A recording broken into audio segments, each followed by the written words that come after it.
Beach Hotel, Stan Kenton from the Panther Room of the Hotel Sherman, and Glenn Miller from the Civic Theater. Plus lots of interesting conversation, we hope, and plenty of musical surprises. So stick around and don't touch that dial. It all begins right after this word from Northwest Federal Savings. Northwest Federal Summertime, summertime. It's Northwest Federal Summertime, summer savings time. Ah, sun, fun, and song. People have lots of ways to spend summertime, and Northwest Federal gives you lots of ways to save. Choose one of 23 gifts free or for special low prices when you deposit $250 or more at any Northwest Federal Savings Center. There's an Igloo ice chest, a Weber grill, a Norelco Gotcha hairdryer, a Sunbeam hand mixer, and other gifts to help make summer savings a little easier. So when summer's over, you'll have more than the suntan to show. So sing. It's Northwest Federal Summertime, 63 hours a week, summertime.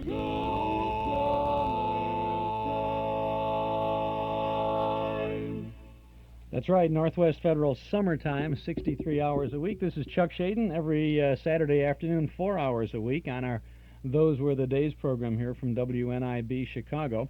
This is a program we've been waiting for some time. It's a program of big bands from Chicago. And our guest this afternoon is Carl Pearson. Carl, welcome. We're glad you could be with us today. Well, thank you, Chuck. Carl is a big band authority. He's a big band buff. He's a frequent contributor to our Nostalgia newsletter, and he's been a guest on our program a number of times. And he has you got a pretty good record collection, haven't you? Oh, yes. What kind of a collection is it, Carl? Well, mainly tapes, 78s, all big bands, of course, LPs, and a few, once in a while, pick up a few broadcast acetates of radio shows. Mm-hmm. But your big thing is the big bands, right? Yes. And about how many big band recordings would you say you have? Oh, heavens. I couldn't say that. Big band remotes, I could say that I probably got about 700 or 750 of those. Recordings, though, I have no count on those. it's just packed in my room, though. That's about it. Gets beyond us, doesn't it? Yes. Collecting all of that stuff. All of the material we have on our program today is from your collection, right? Yes. And of course, it's been transcribed somewhat into our collection and others collectors too. And if you're a taper out there, a tapeworm, you want to keep your cassette or your open reel tape recorder handy to collect all of the things that we have. Now, we opened up our program at the top of the hour with a very interesting little bit of actually, it was the end of one show and the beginning of another. What's the background on that, Carl? Okay, that comes from a tape I got a while back. It's the ending of a Raymond Scott remote, the Raymond Scott band from the Black Hawk, and it was from a program recorded. It was November 24th of 1940, and apparently when the person that was recording this program just let the disc run, unfortunately we were able to pick up the ending of the Raymond Scott show and right into the Ray Noble remote. So you got a good idea there of what it was like, just to be tuning the dial and you tune in on this show. Notice there was no commercial break or anything in between. The one show ended and there were 4 little chimes there on Yes. WGN. That's kind of interesting. Yes. From 1940. Right. 1940. And then they went boop on the top of the hour Yes. and right over to the where did they go? They went from the They Black went, Hawk to the Palmer House. I the believe. Palmer House. Yes. Yeah. Whatever happened to the Palmer House? Oh, good question. Well, you've got another little thing for us. As a matter of fact, we have lots of good things all afternoon, and we're going to be tuning into. He has a little clip from a Benny Goodman thing in Chicago. Before we get into that, I want to mention that our memory movies are non-existent during the summer. We are having over at Northwest Federal Savings in the auditorium. We are having members of the Chicagoland Youth Theatrical Troupe present some great Broadway musicals, and tonight it's Stop the World, I Want to Get Off. The showtime is at 8:15 and the doors open at 7:30, and it costs you $3 to see a fine production by some fine young people. So if you'd like to see that show, pop over to Northwest Federal's Irving Park Community Center Auditorium, where our memory movies are usually held, and you'll see a good show. That ran last night, tonight, and tomorrow afternoon at 2 o'clock. So all summer long through the middle of August, we'll be having these fine productions by the Chicagoland Youth Theatrical Troupe. So if you want to get over there and see some good entertainment, I know you'll get it when you pop in. So you can get tickets right at the door too. Just want to remind you about that. And then the memory movies resume. Let's see, look in the old, I should say not the old newsletter, the new newsletter. Memory movies resume on the 18th of August with Stage Door Canteen. By the way, Carol, Stage Door Canteen's got some big bands in it. Count Basie, Xavier Cugat, Benny Goodman, Kate Kaiser, Freddie Martin, and Guy Lombardo. Do they all qualify for big bands? What's a big band? Oh, that's a good question. I think there's a lot of ways, a lot of people will say like a big band is 6 people playing together or maybe 15. I think that a big band is something that plays maybe in the style of the 40s or, plays some contemporary tunes. Approximately 10 to 20 people. Has a, brass section, saxophones. When we refer to the big bands, are we always talking about Dorsey and James and Goodman and Miller, or are we also talking about Kenton and Freddie Martin and Dick Juergens? Do those people all come into that same category of big bands? Well, I think everybody's got a different definition, but that I would say is my definition. I would think that all those people you mentioned would fall into a big band category. There's a category that is I've heard referred to, and it's kind of I think they say it. They used to say it with a little disdain, but of course they're great bands, and they call them the Mickey Mouse bands, and that's some of the kind of a Ricky-Ticky type of a thing, and that would be maybe they might have considered Kay Kaiser in that, or who else? You've heard of that expression. Well, first of all, Kay Kaiser, I think he could fall in that time, but during the 40s, he could outswing some of the other bands. But I would think my idea of a Mickey Mouse band would be something like Shep Fields and his rippling rhythm, or Gray Gordon and his TikTok music. That thing. Gray Gordon and his TikTok music. That's a new one. I've never heard of Gray Gordon. Oh, he was around. He came in right after Shep Fields did. So you're hearing some biggies here, folks. Yes. Shep Fields and Gray Gordon. Of course, Shep Fields was really they started out with blowing a straw in a soda glass. Isn't that how they did that rippling rhythm thing? He gave that up for a while in the 40s, and he led a band entirely built up of saxophones. I believe it was 15 saxophones, no trumpets, no trombones, nothing. And so everybody had a legitimate period during their time. So. Well, the Mickey Mouse bands though were, I think, some of the best stuff. Was Sammy Kaye, was that kind of a Mickey Mouse band that he figured? Yeah, they were a Mickey Mouse band, but I got to say this, that they wouldn't be around. I mean, the public, it was the public's taste. I don't think those bands would have existed if it wasn't for the public. Well, there's another use of that expression. We say it's a bunch of Mickey Mouse stuff, and you hear that expression when you're saying that the boss wants you to do it by the book, kind of a thing. It's a bunch of Mickey Mouse. We have to do it, but we don't need to do it. And of course that gives it a little negative connotation, but. The Mickey Mouse bands, they were more like novelty bands, weren't they? Didn't they have some novelty stuff, and everything sounded a lot alike? They had the same arrangement type thing. Well, some of the bands, they had the singing introductions, or Kay Kaiser would come up to the microphone and say, well, here's Ish Kabibble, and he's going to sing Three Little Fishies for us. I would give anything today to go to some place and see Kay Kaiser introducing Ish Kabibble singing Three Little Fishes, and they're both still living, so it's a possibility, but it's not a probability, is it? Kay is retired, and Ish Kabibble, I think, is selling real estate in Hawaii someplace. I think His name is Ish Kabibble's real name is Alakazam. No, his real name is Mervyn Bogue. Is that right? I think it's Merwin Bogue. Merwin Bogue. Sounds like an agent for the FBI back in the Elliot Ness days, doesn't it? And I guess on a lot of those Kaiser recordings in the 40s, if you heard a real hot trumpet, that was Ish Kabibble, because he was he had a real. The way I've seen it put was he had a real good lip or something like that. That was the expression they'd use. But he was the one that played all the hot trumpets. I always used to laugh at Ish Kabibble's haircut. He always had his haircut was like in bangs, when like nobody was wearing bangs. Like he had worn a bowl when they cut it or something. Yeah, right. And now I look in the mirror and I don't laugh anymore. see the same haircut. Did you see Benny Goodman was on the Tonight Show this week? No. Yeah, he and his quintet were guests on the Tonight Show with Johnny Carson. They didn't come on until about 20 minutes to midnight or so, but he was He was great, and we've got a Benny Goodman clip now. What is this clip coming up from the Panther Room? Right. This is a little 5-minute excerpt from the Panther Room, dated August 10th of 1941. And a little side note is Helen Forrest is mentioned as the vocalist. I think something like 2 or 3 days after this broadcast, she left, and Benny was looking around town for a singer, and I guess he had happened into some hotel room or something. I may be wrong, but about a week later, Peggy Lee was the new singer with the Goodman Band at the Panther Room. Panther Room of the Hotel Sherman in Chicago, back on...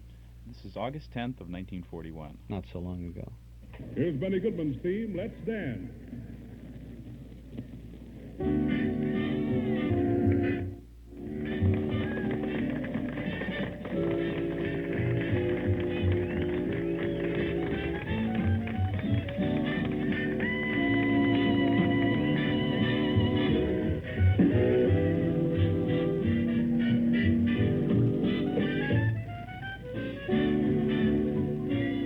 Good evening, ladies and gentlemen. The National Broadcasting Company presents Coast to Coast, the king himself, Benny Goodman, and his orchestra. We're broadcasting as usual tonight from the Panther Room of Hotel Sherman's College Inn in downtown Chicago's Louvre. And again, we're featuring the songs of Helen Forrest and Tommy Taylor. It's Benny Goodman's music.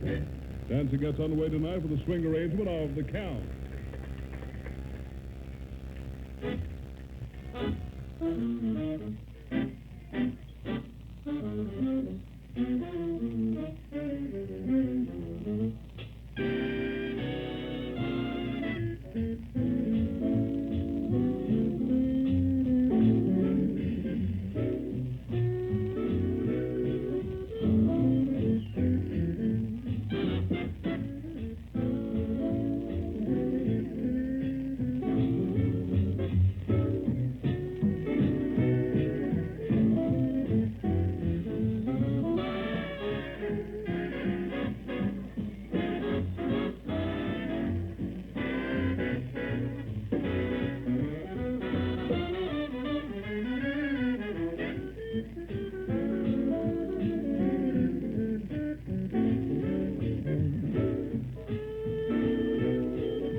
How about that? That was, Carl, That Benny was- Goodman? Yes, Benny Goodman.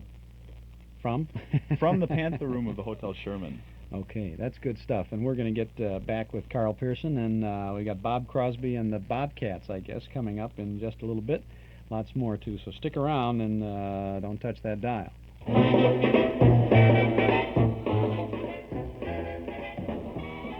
You're invited to visit our Metro Golden Memory Shop at 5941 West Irving Park Road, just east of Austin. You'll be amazed at our supply of new things to bring back the old times and old things to provide more good times. Hundreds of recordings of old-time radio shows on cassette, 8-track tape, and LP records, plus big band, soundtrack, and personality recordings.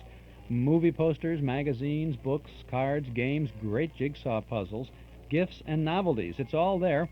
And it's all waiting for you at our Metro Golden Memory Shop, 5941 West Irving Park Road, just east of Austin. Pay us a visit real soon, won't you? Our MGM shop is open 7 days a week, Monday through Friday from 11 a.m. to 5:30 p.m. Saturday from 10 to 7:30. We're open right now, and if you're going over to see the Stop the World at Irving Park Northwest Federal, you'll want to stop there before that. And on Sunday tomorrow from noon to 5. So come on in and see all the goodies. We have movie and radio stills, radio scripts, movie magazines, so much more. If you can remember it, we probably have it at our Metro Golden Memory Shop, 5941 West Irving Park Road, just east of Austin. Metro Golden Memories, where your MasterCharge and Visa card is more than welcome at the MGM shop. And we guess that we made a lot of dads happy for Father's Day, because we had a lot of folks coming by getting gifts for dads last week. And if you missed your dad for Father's Day, maybe you want to stop in this week and get him a belated Father's Day gift. Or, it's always a good spot for a birthday gift or a special event gift, or even a thing that says, "Hey, Dad," or a Mom, or anybody, I just thought of something that you might like to have because you're something special. Okay, you're something special, too, as you tune in every Saturday from 1 to 5 on WNIB Chicago, FM 97. I'm Chuck Shaden. This is our Those Were the Days program. We have the big bands today, all the big band sounds from Chicago. Our guest is Carl Pearson. Carl, what's coming up next? Next, what's coming up is the Bob Crosby Band. And the Bob Crosby Band was originally a band called Ben Pollock's Californians, mostly made up of people from Chicago. Oh, yeah?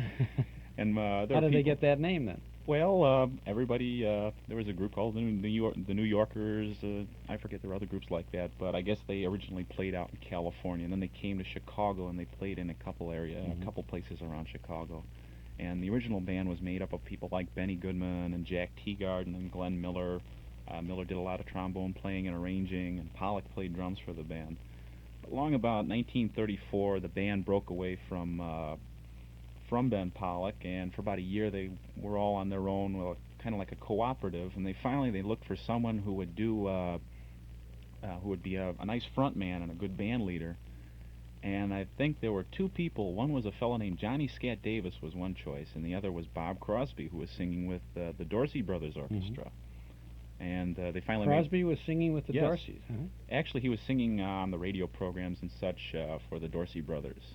Oh. And he had been around a while, and they chose him as their leader. And 1935, right on, he was the leader of the band. And the band also had this small group called Bob Crosby's Bobcats, which featured a lot of the Dixieland arrangements. And the big band also played in a Dixieland vein, too.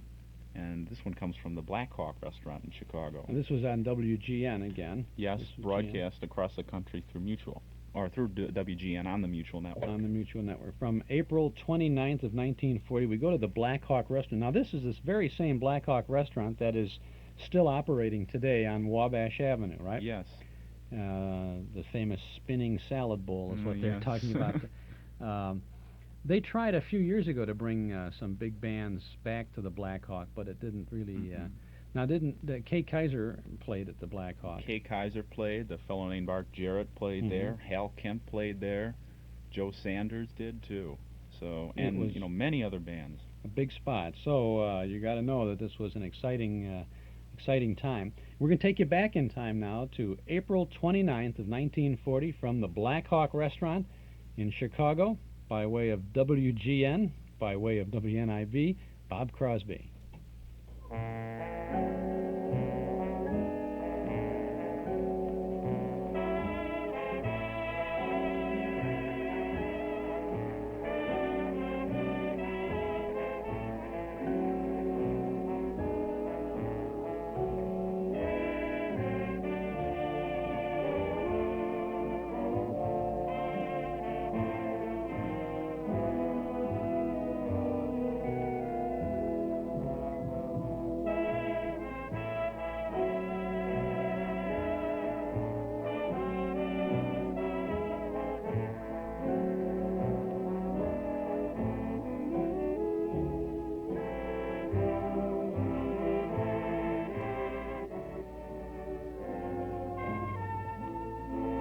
Broadcast in person and exclusively by station WGN and the Mutual Network, here with words to his famous music is Bob Crosby.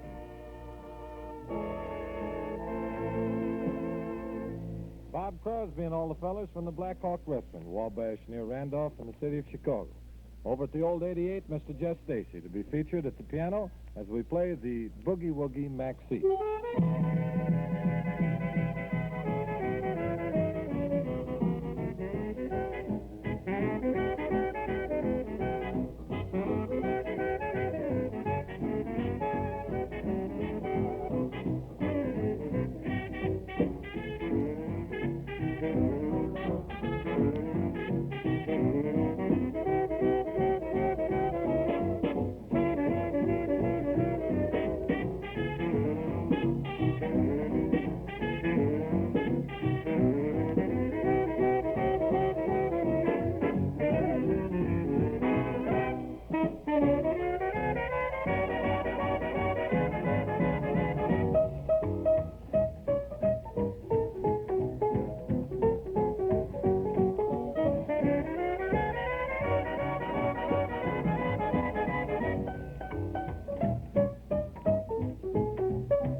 A new Ruby Bloom sensation, Fools Rush In, to be sung by Marion Mann. Fools Rush In.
Blackhawk, music by Bob Crosby and the Dixieland Band. And that's Bob Crosby himself there, promoting himself, saying Bob Crosby and the Dixieland Band.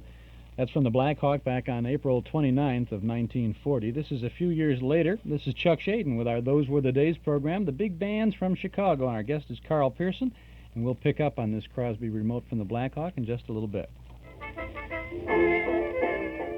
When this tune was popular back in 1931, Norm Nelson and Ralph Hirschberg opened their Ford Automobile Agency on a small piece of land at 5133 West Irving Park Road. The first year they sold about 100 new Fords. Today, 47 years and thousands of new Fords later, Nelson Hirschberg Ford occupies a whole city block at the same location on Irving Park Road at Laramie. And thousands of Chicagoland families have not only bought their first Ford from Nelson Hirschberg, but have returned again and again for all their new Fords. The proof is in the seeing. Next time you're out for a drive, notice how many Fords bear the Nelson Hirschberg emblem. And you'll notice how many drivers have seen Nelson Hirschberg, one of Chicagoland's oldest, most respected Ford dealers. 5133 West Irving Park Road at Laramie. Open Monday through Friday till 9, Saturday till 5, Nelson Hirschberg Ford at Irving Park and Laramie.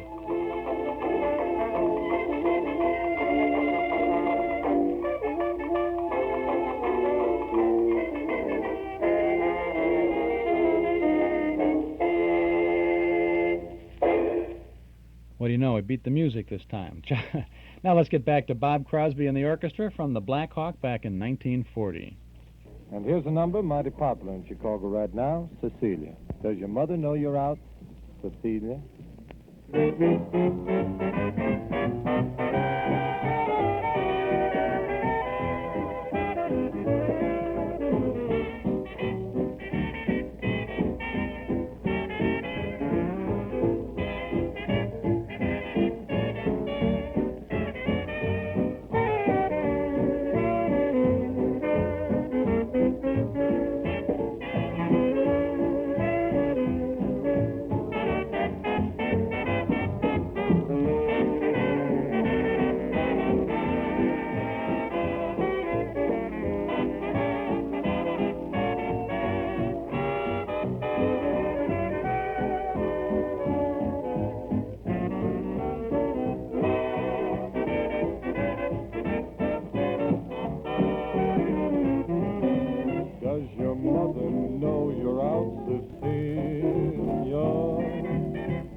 And here's a beautiful old Irish tune arranged by Matty Matlock for the Bob Crosby unit.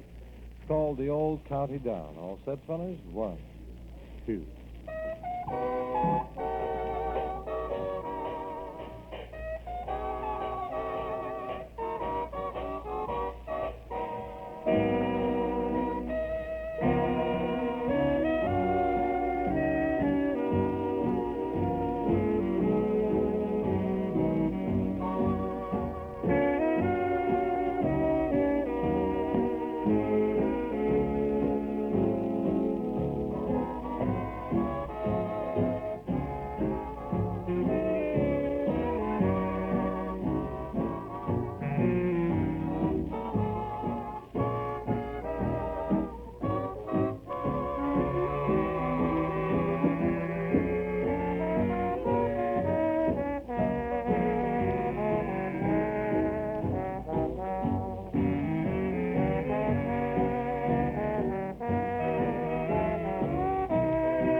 Here's that small unit of the Bob Crosby Band, the Bobcats, 8 men within a band. Play a tune popular many seasons ago. It's called the Jazz Me Blues.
famous Black Hawk at Wabash near Randolph in the windy city of Chicago, WGN and Mutual is presenting a program of dance music being played by Bob Crosby and his orchestra featuring the Bobcats and Marion Mann.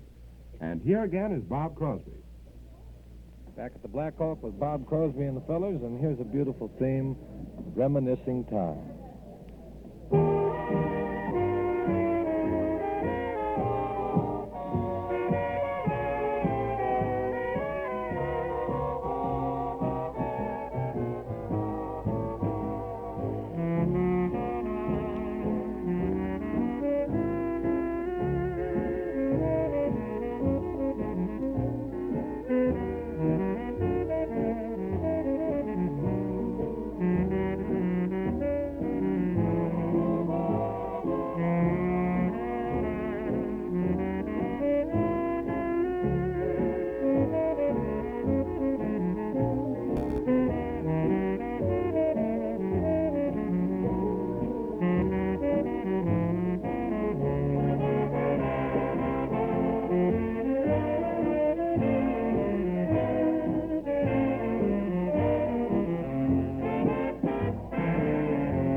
And the song ends, and that's Bob Crosby and the orchestra from the Black Hawk in Chicago back on April 29th of 1940, a remote from the Black Hawk on WGN. The last tune there was a thing called Reminiscing Time, which is very appropriate for our little Saturday afternoon get-together here. This is Chuck Shaden on WNIB Chicago at FM 97. Big bands from Chicago all this afternoon with our guest in the studio, Carl Pearson, with our guest you at your place, wherever you may be listening to these things, and all of the big band stars. And we'll get more of that in just a little bit. So if you haven't had a chance to see the new 2-hour Betamax videotape recorder by Sony, why don't you pay a visit to Townhouse TV and Appliances for a complete demonstration of this exciting new way to watch TV. Actually, it's the 2-hour Betamax is now just about ready to be called the 3-hour Betamax, because with a new tape that Sony has perfected, you will be able to get up to 3 hours recording time on a single tape, and you can just about tape anything you want in 3 hours. I'll tell you that.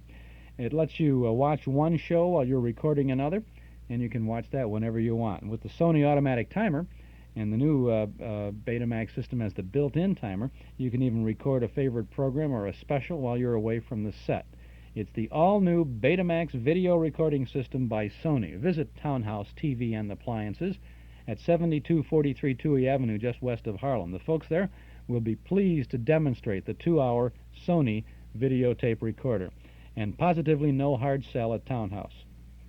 We just want you to come in and take a look at this exciting new way to watch and save television. See it at Townhouse TV and Appliances. Open Monday, Thursday, and Friday nights till 9, Saturday until 5. Okay, Carl, let's say we go back now to 1940 for the next segment of the Bob Crosby remote from the Black Hawk. Turning the spotlight once more on Marion Mann, who sings that delightful rhythm tune, Ooh, What You Said. Miss Marion Mann and Ooh, What You Said.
Listening to the danceable Dixieland Band of Bob Crosby and his orchestra. And now, here's another tune written by Peter DeRose, the writer of those lovely melodies, Deep Purple and Royal Blue. This one's called The Starlit Hour.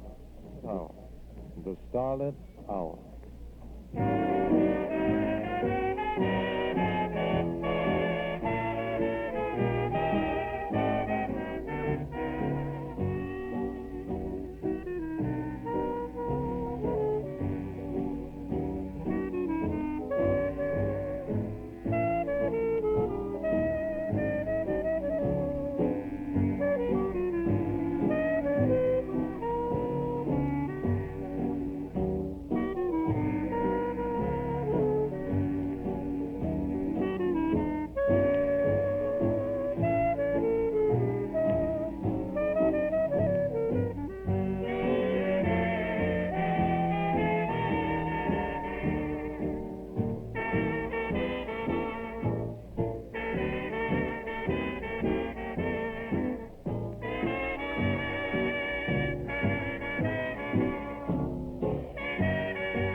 let me dream forever underneath those silvery skies.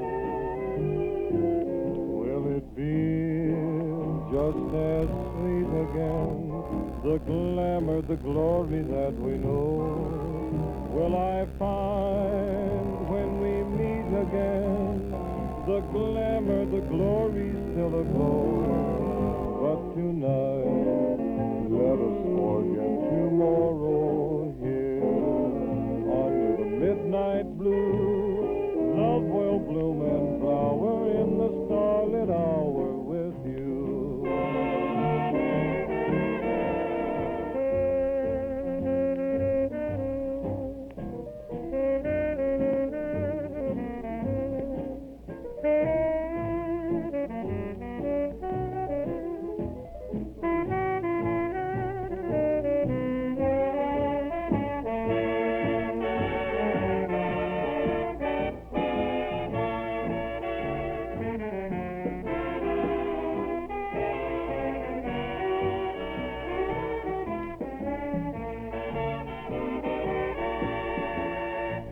Love in the Starlit Hour. And now here's one of our favorite Dixieland tunes with Irving Fazzola on the clarinet, Billy Butterfield on the trumpet, and a few well-chosen remarks by Nappy Lamar. It's called The Sugarfoot Stomp.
Ladies and gentlemen, you have heard Bob Crosby, his band, and his famous Bobcats and Marion Band from Chicago's beautiful Black Hawk Restaurant at Wabash near Randolph, downtown. Music from the Black Hawk is presented through the facilities of station WGN.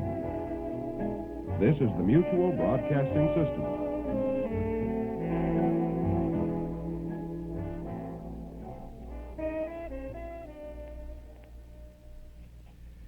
That's Bob Crosby there and the orchestra from the Black Hawk Restaurant in Chicago back in 1940, right? Correct.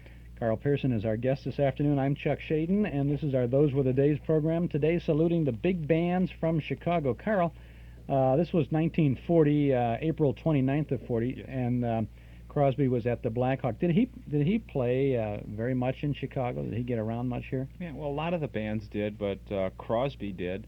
He played in 1937. He did one of the early swing concerts, one of the first concerts where you couldn't dance, you had to watch the band play. It was a concert for the band's pianist, who was called Joe Sullivan, and that was in May of 37 at the Congress Casino, which was in the Congress Hotel. And I believe the Crosby band played, and there were some other local musicians, and I think there was the Roy Eldridge band. And part of that concert was broadcast live too, so people heard it across the country. You don't have a copy of that, do you? Oh, yes. Oh, do you? Yes. You got them all, haven't you? Yes. A lot of things ahead of us this afternoon. We have coming up in just a little bit Ted Weems and the orchestra from the Trianon, Benny Goodman from the Blue Note, Woody Herman from the College Inn of the Hotel Sherman, Will Osborne from the Edgewater Beach Hotel, Stan Kenton from the Panther Room of the Hotel Sherman, and Glenn Miller from the stage of the Chicago Civic Theater with one of his Chesterfield shows back in 1940. So we got some good big bands for you, so you want to stick around and wait for it all. Next week, we'll be beginning a 9-week summer festival of radio, and that really is nothing more than a 9-week variety of good old radio shows. We're going to have, during that 9-week period, all 18 chapters of the Glenn Miller story, speaking of the big bands. And these were prepared for Armed Forces Radio back in 1958 by Glenn Miller buff and historian Andy Mansfield. And we're going to be playing 2 chapters a week for the next 9 weeks, starting the 1st of July. And you'll hear interviews with people like Ben Pollack, Red Nichols, Tex Beneke, Marion Hutton, Jerry Gray, and Paula Kelly of the Modern Airs. And you're going to be hearing an awful lot of that great, good Glenn Miller music. So you'll want to stick around for that. We'll be presenting 2 chapters a Saturday for the next 9 Saturdays, all through July and August. It's enough to make you want to cancel your vacation.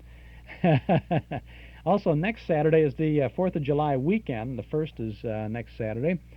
So we're going to be presenting the complete album, Stan Freberg Presents the United States of America. That's from 1961. The whole album, the original musical review, and I think you'll really enjoy hearing that. We also have an artful and elegant reconstruction of a minstrel show, Gentlemen Be Seated, and then we have an Armed Forces 1940s command performance broadcast with Donald Duck, Panchito Pistoles, Jose Carioca, Goofy Horsecollar, Bugs Bunny, Elmer Fudd, Cleric Cluck, Porky Pig, and Chuck Shaden. So you can't miss that. You really want to get into the whole business there. And in the weeks ahead of us, we've got Red Skelton in a 1930s Avalon Time broadcast. We have Jack Benny program, Philip Marlowe, Suspense, Boston Blackie.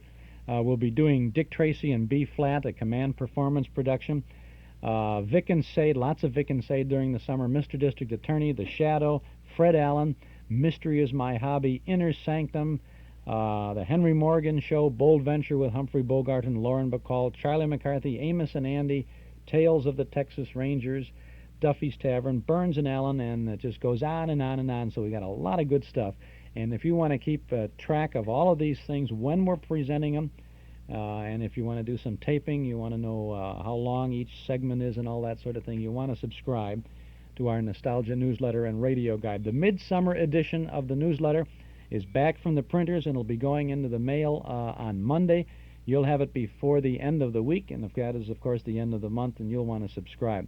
The Lone Ranger without his mask is on the cover of the Midsummer edition of our newsletter, It's Brace Beamer, and you'll also see a picture of him with his Lone Ranger mask when you subscribe to the newsletter. A one-year subscription, 10 issues, is only $7, and you can subscribe right now when you call us here at our studio at 545-2260. That's 545-2260 to start your subscription to our Nostalgia newsletter. The midsummer issue for July and August features a 1944 reprint article by Gracie Allen telling what she'd do if she could control radio, and she's a picture of her in front of a bunch of great radios. There's also a 1945 reprint article about Minnie Pearl. Howdy! The yodeling gossip of Grand Ole Opry.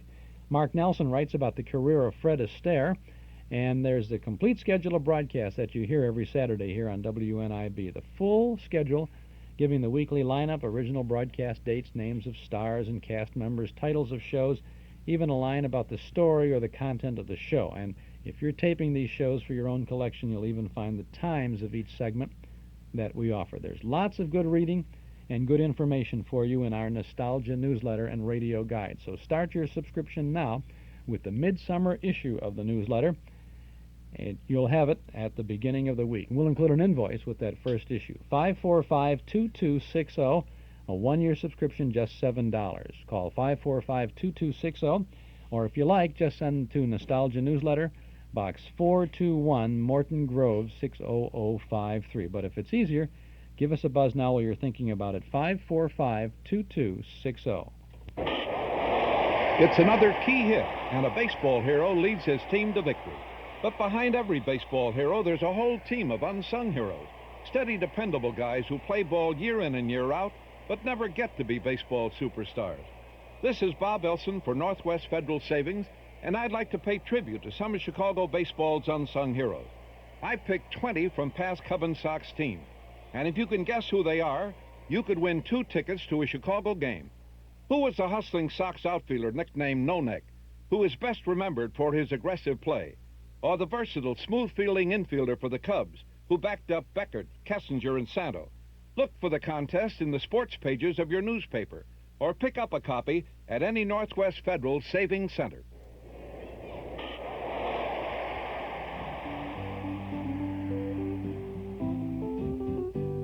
It's Northwest Federal Savings Time, 63 hours a week. And this is Chuck Shaden with Carl Pearson, our guest this afternoon on our Those Were the Days program on WNIB Chicago at FM 97. If the lines are busy when you call to subscribe to the newsletter, wait just a moment if you would, and then give us a buzz back at 545-2260. Carl, we have a Ted Weems band remote coming up now. Where's this from? This one's from the Trianon, and I forget exactly where the Trianon was located. I think it was on one of the streets it was on was Cottage Grove Avenue. On the south side of Yes. Chicago. Yeah. The Trianon and the Aragon were kind of like sister ballrooms, weren't Yes, they? were both owned, I believe, by the same man, Andrew Karzis. And this was, the announcers took great pains to tell the listeners that Andrew Karzis was very glad to bring you Eddie Howard or Ted Weems or such. And all the big bands really came into town and played either the Trianon or the Aragon, or both, I suppose, Yes. huh? Was there much crossover? They go back and forth? I don't think so. I think mainly like certain bands would play at the Aragon and other bands would play at the Trianon. I think that's the way it worked. They had their following on the north side and the south Yes. side. And this is a remote from when? This one is from February 10th of 1937. It's during the same time that the Ted Weems band was also doubling on the Fibber McGee and Molly series from Chicago. That's right. They were the Right. band, and Perry Como was the vocalist. Yes, I believe so. He was on the McGee and Molly show in the early years. Yeah. Weems had done some other radio programs in 1932 and 33. He was the band leader on Jack Benny's program when he was doing the Canada Dry series. And the Weems band did a number of broadcasts in 1939, 40, and 41 for General Mills for a series called Beat the Band that was hosted by Gary Moore. And back on some of the shows he was called Gary Morfitt. Yeah, he did change his real name was Thomas Garrison Morfitt. Right. And he some changed it to Ted Weems. Elmo Tanner, no. Now, who was Elmo Tanner? Elmo Tanner was the whistler with the Weems band. He was almost like an instrumentalist. And even when the Weems band changed its format in 1941 and became a real swinging band like Benny Goodman's, Elmo Tanner still stayed with the band and did would whistle. That was his specialty. Is he could whistle tunes like Canadian Capers, which is is a rather difficult tune to do, and that was his specialty. The big Elmo Tanner tune was Heartaches, I think. That was the one. I don't think that's on this tape that we have. That tune was recorded in 1933, and the big time for it came in 1947, when I think it was in 1947 when a disc jockey in New York or something just became in love with the tune. And he just played it, yes. and then it picked up again. Mm-hmm. Okay, let's pick up on Ted Weems now. This is a short remote. This is about 15 minutes. Right. Again, this is mutual, isn't it? This is mutual. I think it's just the first 15 of a 30-minute remote. First half from a Wednesday night at the Trianon Ballroom. Let's take you back now to Chicago's South Side at the Trianon Ballroom on February 10th of 1937.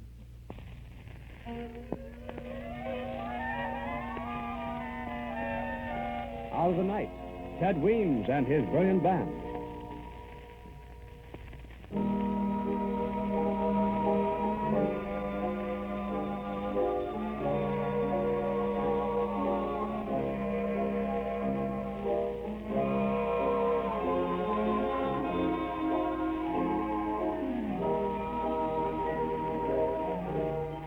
From the matchless Trianon Ballroom in the city of Chicago, modern dance music is your reminder that a merry and a modern evening awaits you the evening of your choice in the world's most beautiful ballroom. Ted Weems' music from the Trianon comes to you with the compliments of Andrew Carson. No matter where you've been, no matter where you've danced, you enjoy beauty and melody, rhythm and romance at the Trianon.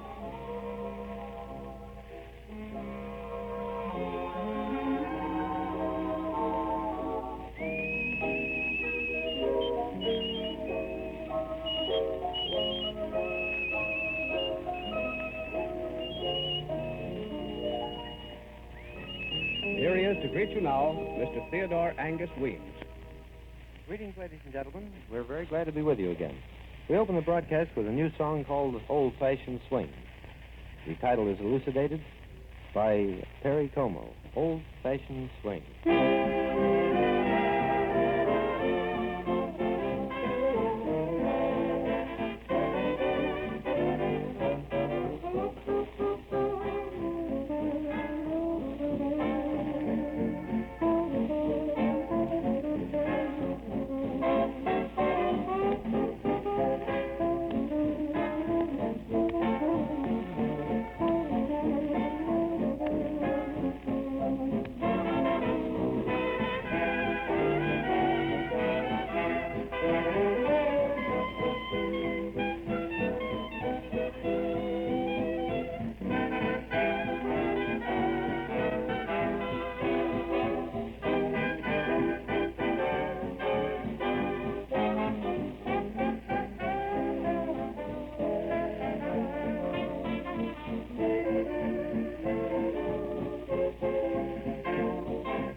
Now we offer our interpretation of a song which well deserves its fifth place in the country's hits, When My Dreamboat Comes Home.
my dreamboat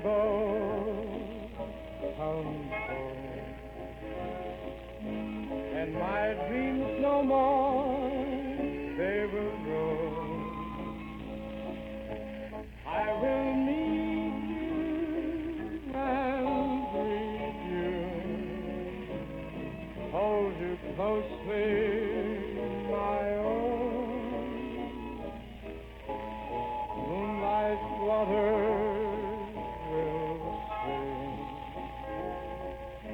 of the tender love that you will bring. We'll be sweethearts forever when my dreamboat comes home.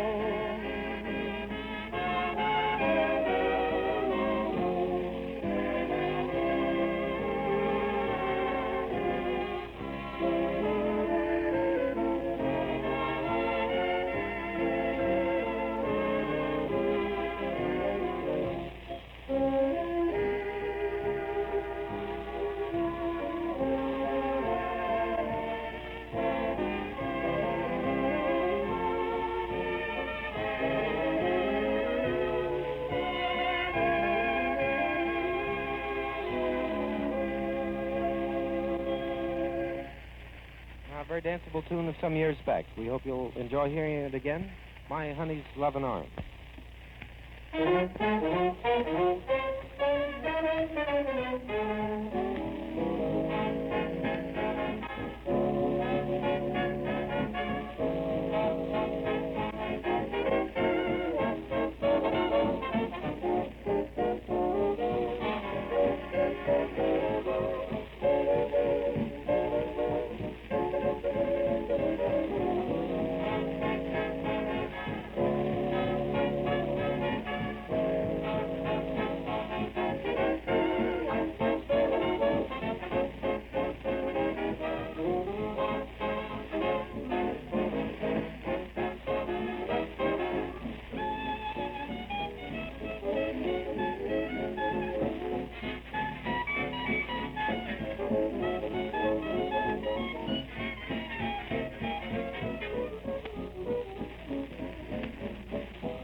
Remind you that you're listening to Ted Weems and his orchestra, and we're playing for you from the world's most beautiful ballroom, the Trianon in Chicago. The voice of Perry Como and the orchestra bring you now one of the season's outstanding songs, Good Night, My Love.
heavenly to hold you again in a dream.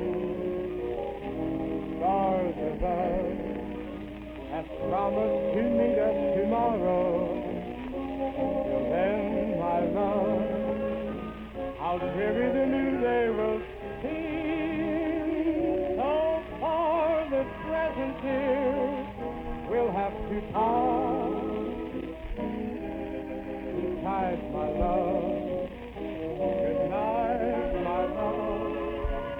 Remember that tonight.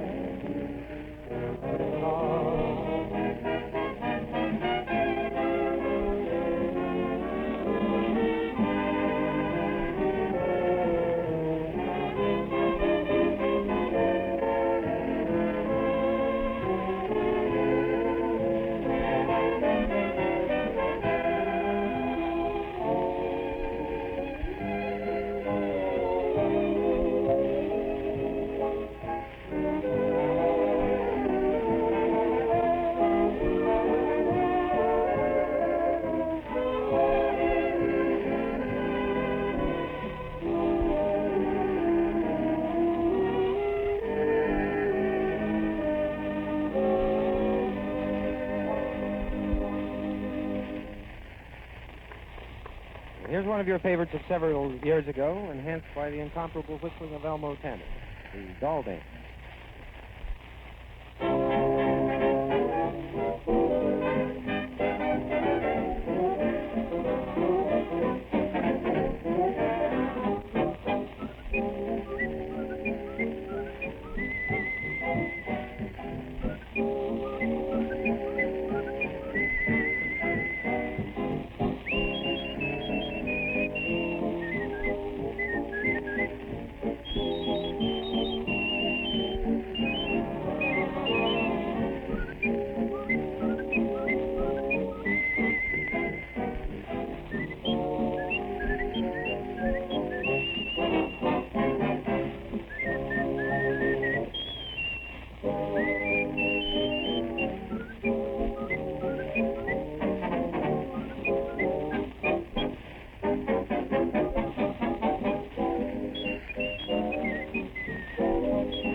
That's Ted Weems and the orchestra, remote from the Trianon Ballroom in Chicago back in 1937, not so long ago, huh? Only 41 years back, Carl.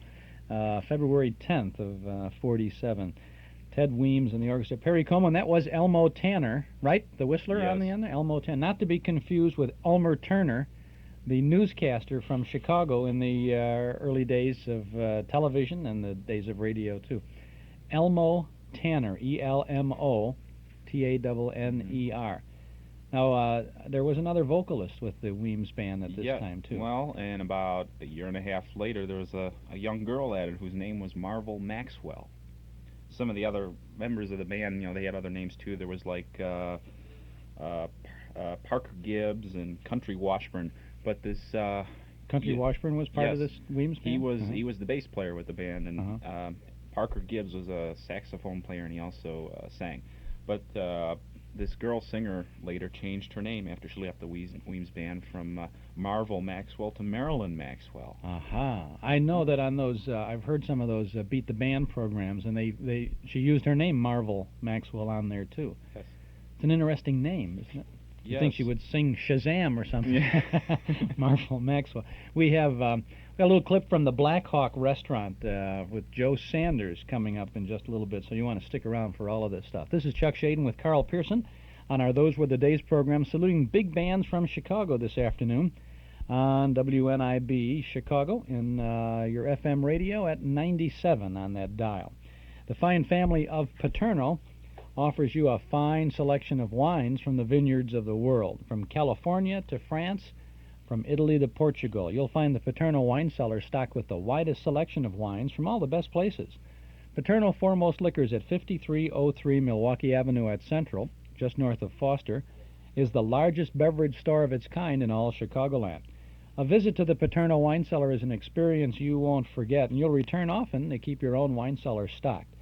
Whether it's an intimate candlelit dinner for two or an important dinner party for quite a few, you'll find everything you need to add the word special to your next occasion. Visit the wine cellar at Paterno Foremost Liquors, open Monday through Saturday from 9 in the morning until 10 at night, Sunday from noon to 6. Paterno Foremost Liquors, 5303 Milwaukee Avenue at Central, just north of Foster. Eden's Plaza Shopping Center, where plenty of free parking makes it a pleasure to shop your favorite store or service. Eden's Plaza Shopping Center, where Eden's Expressway, Skokie Boulevard, and Lake Avenue meet at Wilmette. Eden's Plaza Shopping Center. Easy to reach, easy to park, easy to shop. Shop and save 7 days a week at Eden's Plaza Shopping Center in Wilmette.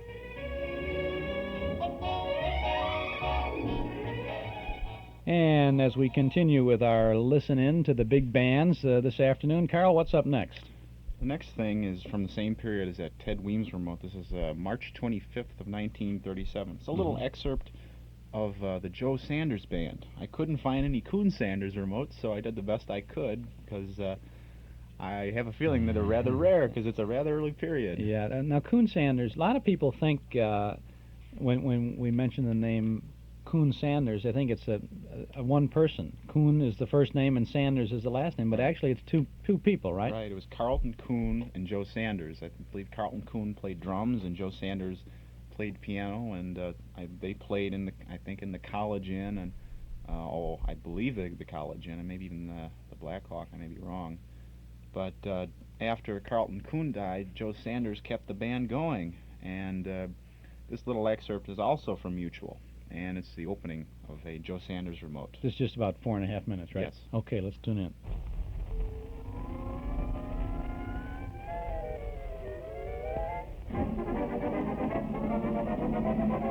The old left-hander, Joe Sanders.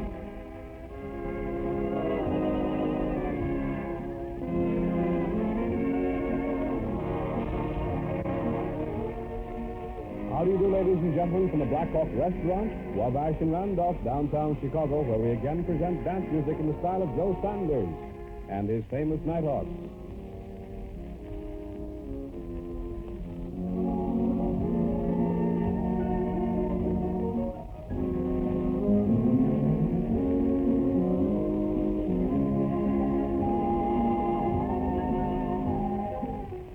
There he is at the piano as usual, about to greet you at the microphone. All right, Joe?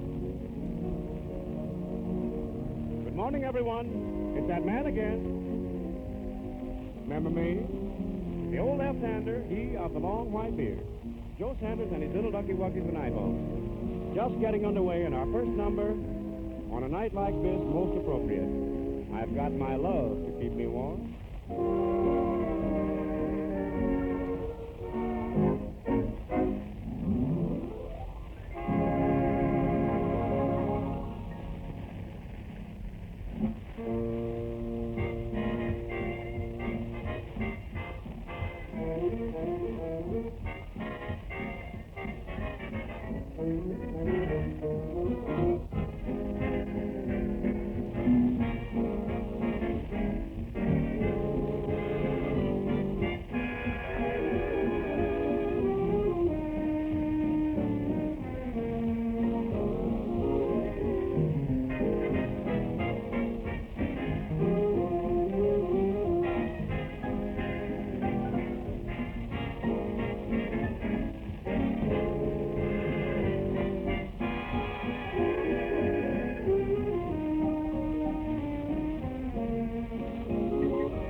bicycle storm. I've got my love to keep me warm. Off with my overcoat, off with my glove. I need no overcoat, I'm burning with love. My heart's on fire, the flame grows higher, so I will weather the storm. What do I care how much it may storm? I've got my love to keep me warm.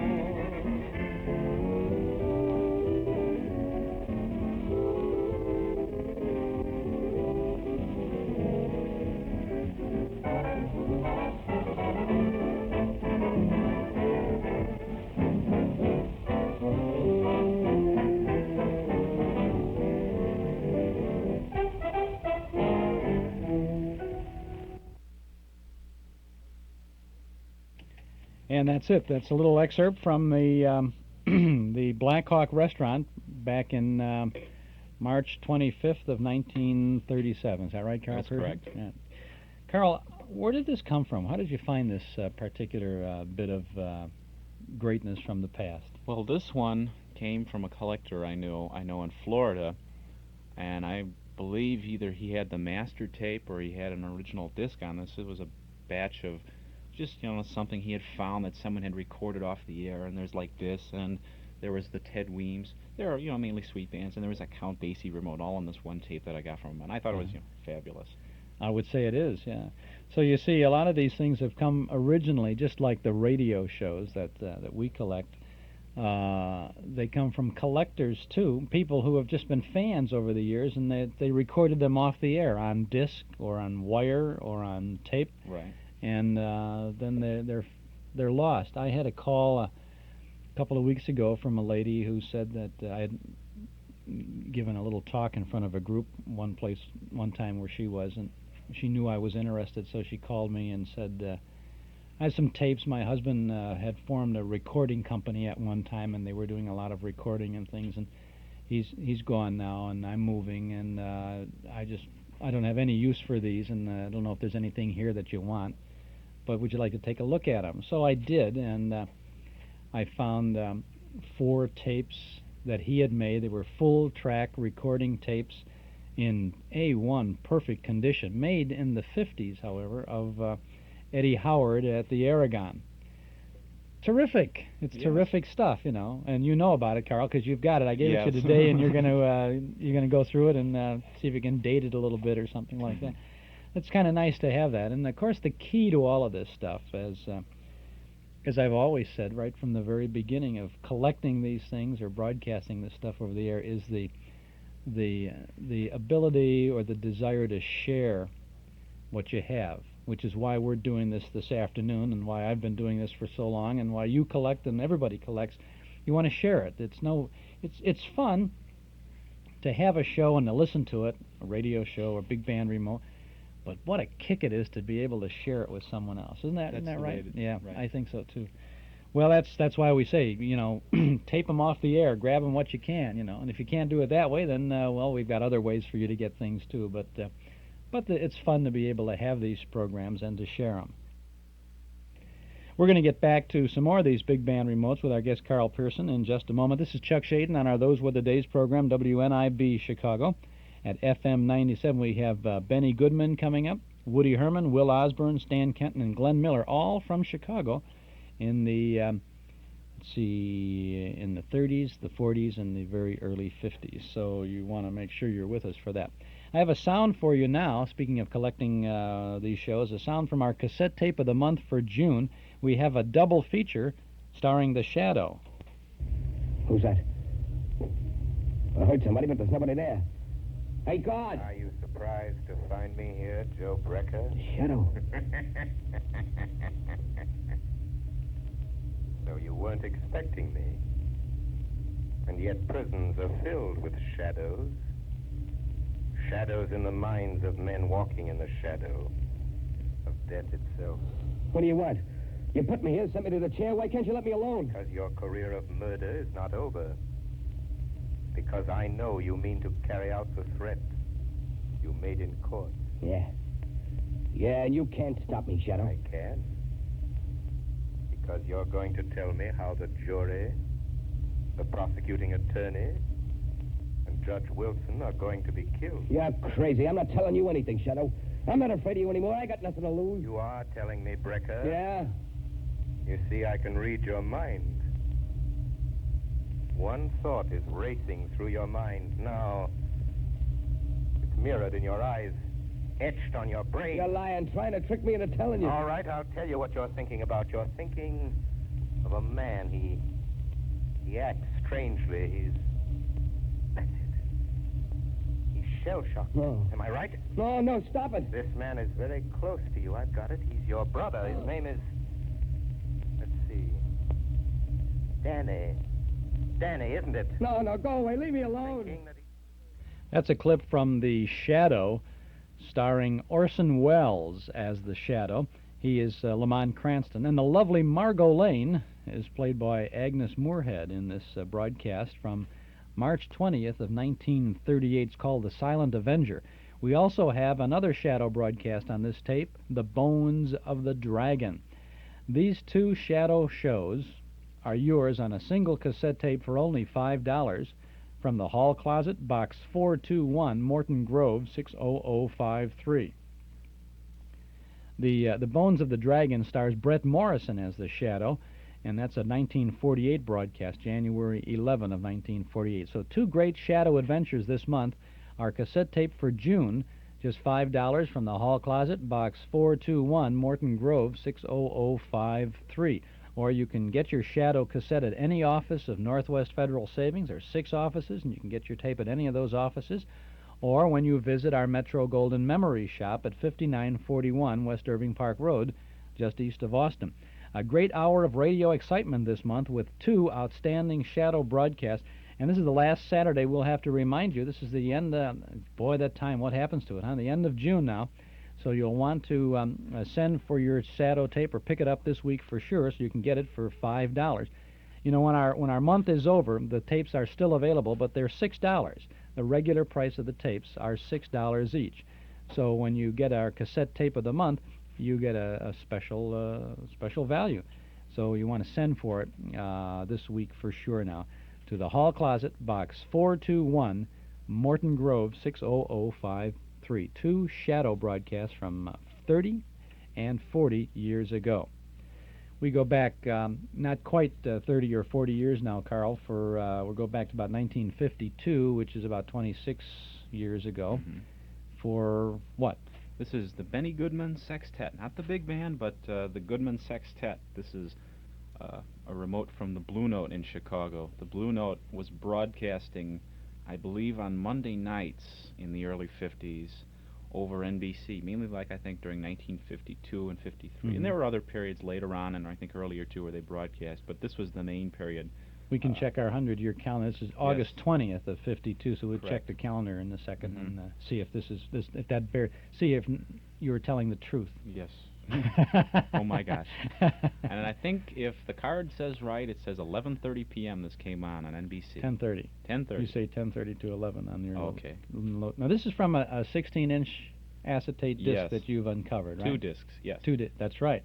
They would have to use 2 discs. They often recorded the one show, it's a half-hour show, one show on 2 discs, and then the back of those discs had another show, right? Yes. So you would not, if they were, but they weren't really playing the discs.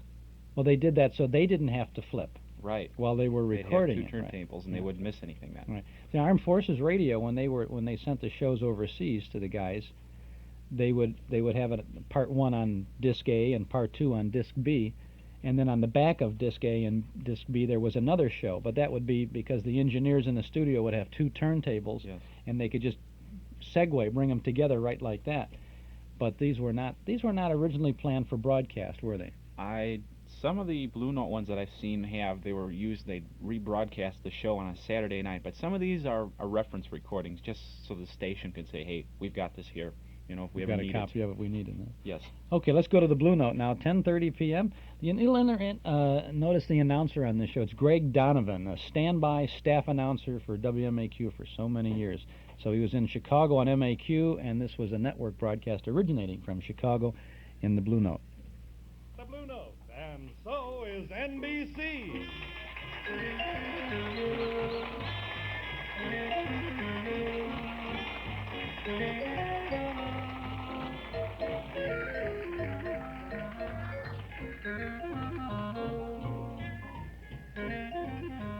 Yes, ladies and gentlemen, it's the King of Swing, Benny Goodman himself. You have a concert side table at the fabulous Blue Note, Chicago's mecca for moderns and the people who play it that way. Currently, the Blue Note is featuring Chicago's own Benny Goodman, his incomparable clarinet, and his impeccable all-stars sextet. It's what you've been waiting for, then. It's Benny Goodman at the Blue Note. It's the sextet, and it's After You've Gone.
Believe me, it's the greatest. Ladies and gentlemen, from coast to coast, I'd like to have you meet Benny Goodman. Come on up here and welcome back to your old hometown, Benny. Good to have you. Thank you very much, Greg. It's a pleasure to be here. Well, we're sure happy that you finally found time to get back. How long has it been since you've been in Chicago, Benny? Well, let me see. I think it's about About 5 or 6 years, anyway. All of that. I see some familiar faces in the group, and some new faces, too. How about making the proper introductions? Oh, I'd love to. We have Terry Gibbs at the vibraphones. Don... There you are, Terry. Old Home Week. You from Chicago, too, Terry? Don Ellie at the vibraphones. Right. Jimmy Lyons at the piano. Sid Weiss at the bass.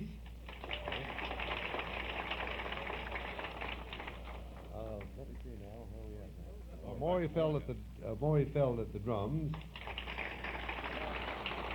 And a local boy, Don Roberts, at the guitar. And now what you got up there? I think we have one of our old Columbia recordings, If I Had You. One of the greatest.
And that's another segment from, or the first segment from the Blue Note back in Chicago on August 20th of 1952 with, that would be Benny Goodman and the Sextet broadcasting from over there in those good old days. Not so bad, huh? It's good sounding stuff there. This is Chuck Shaden with our Those Were the Days program today and every Saturday afternoon from 1 until 5.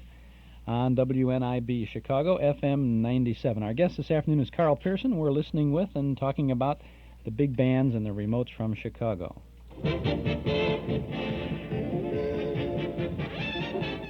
Laugh with the great radio comedians when you visit our Metro Golden Memory Shop at 5941 West Irving Park Road, just east of Austin. We have a super special set of 5 records offering 10 of the best comedy radio shows from the past, and it can be yours for only $12.99. Abbott and Costello, Jack Benny, Fred Allen, Bergen and McCarthy, Eddie Cantor, Jimmy Durante, Burns and Allen, The Great Gildersleeve, and Duffy's Tavern.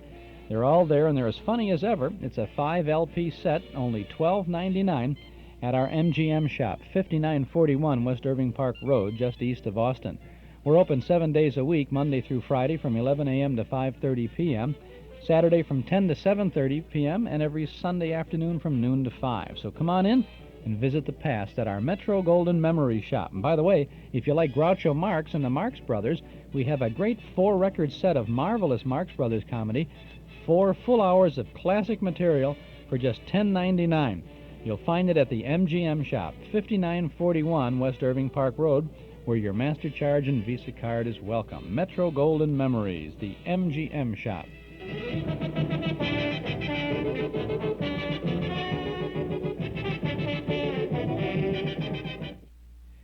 Now let's get back to Benny Goodman, remote from the Blue Note in Chicago. From the Blue Note, in the heart of Chicago's roots, is music by Benny Goodman and the All Star Sextet. This one, the Bye Bye Blues.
That is real music, isn't it? That's Benny Goodman and the Sextet from the Blue Note in Chicago, not so long ago, 1952. It was on August 20th of 52. Boy, oh boy, that's nice stuff. Benny Goodman was, I said earlier that he was on the Tonight Show as a guest of Johnny Carson earlier this week. About 2 weeks ago, Benny Goodman was in town for a private personal appearance. He was playing Magnavox, the radio and TV people. They make videos and all kinds of stuff like that. And they were in town they had a special reception to introduce the new president of Magnavox to all the dealers and business people and all that in Chicago. And Mike Moore from Townhouse called up and said, hey, he said they're having a reception to meet the president of Magnavox. He says, I normally could care less about meeting the president of Magnavox. He's going to love me for saying that. He said, but on the invitation, it said, Benny Goodman Sextet will perform. And he said, would you like to go to see it? So we went, and got a chance to see Benny Goodman in person at it was at the Hyatt Regency Chicago. Great, big, fantastic room down there, and they had Goodman and the Sextet. And he played for about 40 minutes. It was a nice little soiree there, you know. And it was the same group then. It was on the Tonight Show with Carson, so it was very good. And I guess it's that same group's going to be out at Ravinia sometime this summer, Goodman and the Sextet. So if you're interested in that sort of thing, you want to get out there. Also, see, I'm trying to think when it's going to be. The big band sounds of the summer of '42 on the 18th of July at Ravinia with Tex Beneke in the orchestra, Helen O'Connell, and Ray Eberle. That's going to be out there. If you're interested in that, you want to pop in on that one. They've asked us again to MC that show, so that's going to be a nice treat for us, a nice midsummer treat. So maybe you want to zip in on that. I guess you want ticket information on that. You can call 273-3500. That's the number for tickets at Ravinia. You can find it. Last I heard, they were selling tickets pretty good on that. We'll get back to Goodman at the Blue Note in just a moment or so. Next time you think of sneakers, may we respectfully suggest that you think of Converse. The Paul Meyer Shoe Store at 2924 Central Street in Evanston has a nice selection of Converse gym shoes. For example, the Cy Pro 250 Oxford has vulcanized construction, loose lining of duck on a duck upper, and the heavy-duty outsole for long wear and superior traction. This washable sneaker is ideal for basketball or other rugged service. So for quality athletic footwear, it's Converse. And for Converse, it's the Paul Meyer Shoe Store at 2924 Central Street in Evanston. Now, Northwest Federal Savings has 2 new ways to help you get more for your savings dollar. There's our high-interest 8% 8-year savings certificate and our T-Market certificate. The 8-year savings certificate pays 8% annual interest on deposits of $1,000 or more. Compounded daily, it has an effective yield of 8.45%. Another new way to save is our T-Market certificate. It's a 6-month savings certificate for investments of $10,000 or more, with interest 1/4% higher than the latest average weekly auction yield of 6-month Treasury bills. That's 1/4% more than banks can pay on similar investments. There are no extra fees or service charges. Federal regulations require a substantial penalty for early withdrawal. See a savings counselor at any Northwest Federal Savings Center for more information about our 2 new ways to save. It's Northwest Federal Savings Time, 63 hours a week. This is Chuck Shaden this afternoon with Carl Pearson, our guest, our big band authority with us as we tune into the big band sounds from Chicago, the remotes from Chicago over the years. And we're on WNIB Chicago at FM 97 with this Benny Goodman remote from the Blue Note in 1952.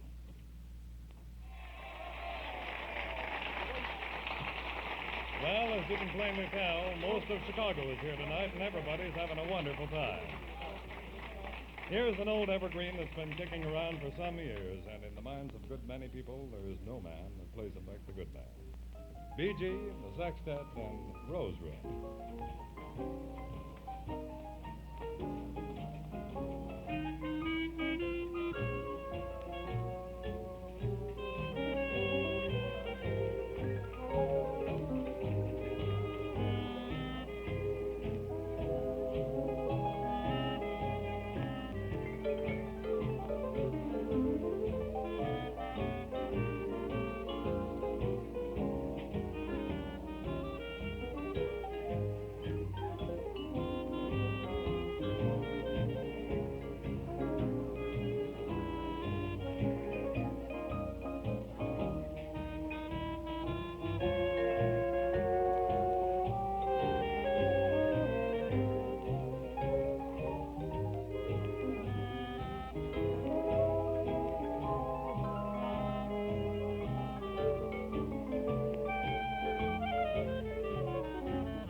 turns out poor butterfly.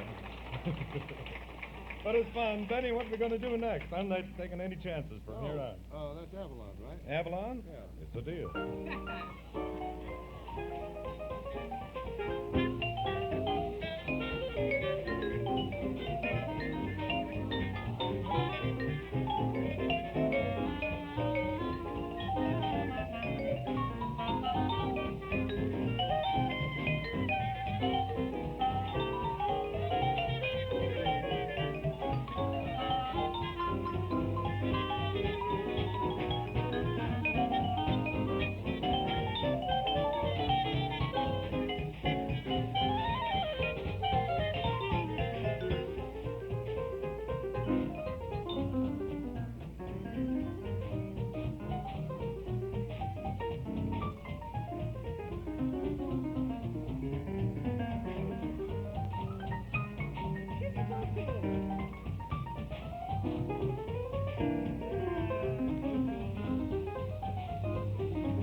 For no one, these past moments of modern music have been the handiwork of Chicago's own king of swing, Benny Goodman, his clarinet, and his all-star sextet. playing in Jazztown's best, the Blue Note, at Madison near Dearborn in good old Chicago. Something like this will happen again just a week from now. This is Greg Donovan inviting you to return for more exciting music by the Benny Goodman Sextet from the always exciting bandstand at Chicago's Blue Note.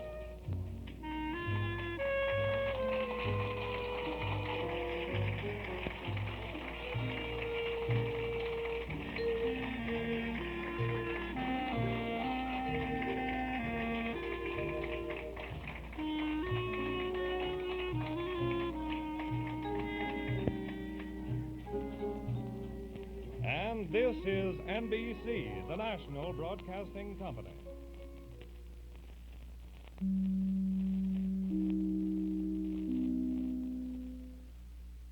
And those were the NBC chimes there back on August 20th of 1952. Carl Pearson, I could denote a bit of a real mechanical sound of those chimes. They really sounded like they were definitely electronic, right? Yes. Let's see if we can listen to that again. Wait, I gotta see if I can back this up. I don't know if I can. We'll try to back that up. Let's see if we can get our crack engineering team here to back this up and get the NBC chimes. Let's see what we have to do here. Okay, let's see if we get it now.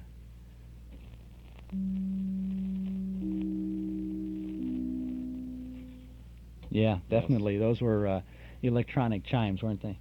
Yes. Instead of the boom, boom, the ones where you have with the mallet. Yeah. This was really an interesting program here from the Blue Note. Greg Donovan obviously enjoying the show along with the audience there, but he introduced Rose Room, and out came Poor Butterfly. Yeah. Yes. But then he recovered very nicely. Yes. At the end, he said, "A rose by any other name is Poor Butterfly." Right. He wasn't going to take any chances in announcing the next number too. Yeah. Didn't you say, you mentioned to me in the studio here, that's after this they were going back to having the band leaders announce this stuff again? It was a little cheaper, and they didn't have to take the chance of going on air and all that, because they would hope that the band leaders would know they were playing at the time. So. Well, I would also think by the 50s the studios were not, they didn't want to spend the money on having an announcer now go out to the remote site, right? They just sent an engineer out there and they let the band leader do his own announcing. Who knows, Greg Donovan could have been doubling too as announcer and engineer for something like this, because that was done occasionally. Yeah, I would be surprised if NBC would have permitted that, though, in those days. That the engineering staff, the union, would not have permitted that. You know, that were very today in many radio stations, even the major stations. There is it's a combo man, they call him, an engineer and an announcer, all in one. And across the country, most of the small stations, but in those days you had to have an announcer or a talent on one side of the mic and the engineer the other, and would never let one guy do it, both of them. Well, Mutual, I recall Mutual did it for many years, though, during the 40s.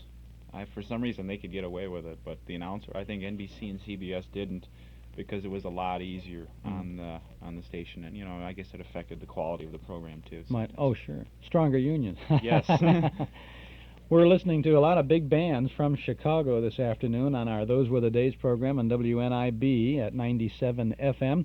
We have Woody Herman, Will Osborne, Stan Kenton, and Glenn Miller coming up, and lots of other little things too. As a matter of fact, we get a little clip of Harry James in a minute or so. But before we get into that, I want to remind you about our nostalgia newsletter and radio guide. Oh, the Lone Ranger, Brace Beamer, is on the cover of our newsletter. Now, Brace Beamer was the Lone Ranger on radio, but I understand that the Lone Ranger from television, Clayton Moore, is going to be at Old Chicago Amusement Park tomorrow, Sunday, the 25th of June. That's out in Bolingbrook. 3 appearances. Now, I don't know if he's going to, he's probably going to be there to sign autographs more than anything else. At 11 in the morning, at 1 in the afternoon, and then again at 3:30 in the afternoon. So tomorrow at Old Chicago in Bolingbrook, if you want to see the television Lone Ranger, if he's out there at 11, isn't he competing with himself on Channel 9? What time does the Lone Ranger, Gary, what time does the Lone Ranger run on television in the morning? 11. That's right, he will be. That may be a sham. They may, if you're out at Bolingbrook tomorrow at 11, they may turn on a television set. Well, then they would advertise the Cisco Kid, too, right? Well, I don't know. Anyway, Clayton Moore will be there at 11, at 1, and at 3:30 tomorrow. As a matter of fact, you know, there's something else about this. There is a fellow by the name of Clayton Moore, who is no relation to the Lone Ranger, who comes to the Memory Club all the time. And he always comes in and he hands me his business card. I'm not sure exactly what he does. I can't remember, but he always gives me Clayton Moore. You know, it's one of those names you'll never forget. You know, loves the westerns.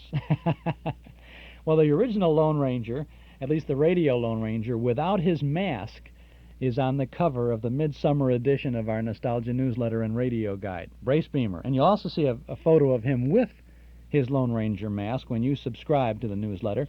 A 1-year subscription, 10 issues, is only $7. You can subscribe right now when you call us here at our studio at 545-2260. That's 545-2260 to start your subscription to our Nostalgia newsletter. Now, the midsummer issue for July and August features reprint articles by Gracie Allen telling what she'd do if she were a radio czar, if she were in control of radio. There's another one in 1945 about Minnie Pearl from Grinder's Switch, the yodeling gossip of the Grand Ole Opry. There's an article about Fred Astaire after he split up with Ginger Rogers, written by Mark Nelson. And then there's the complete schedule of broadcasts that you hear every Saturday afternoon on WNIV. The full schedule giving the weekly lineup, original broadcast dates, name of stars and cast members, titles of shows, even a line about the story or the content of the show. And if you're taping these shows for your own collection, oh boy, you'll even find the times of each segment that we offer. So there's lots of good reading and good information for you in our Nostalgia newsletter and radio guide. So start your subscription right now with the big midsummer issue, which you'll have before the end of the month, certainly at the beginning of the week, really. We'll include an invoice with that first issue. Call 545-2260. A 1-year subscription, only $7. 545-2260. Now, if you like, you can send to Nostalgia Newsletter, Box 421, Morton Grove, 60053. But if it's easier, call now while you're thinking about it. 545-2260. Northwest Federal Summertime, summertime.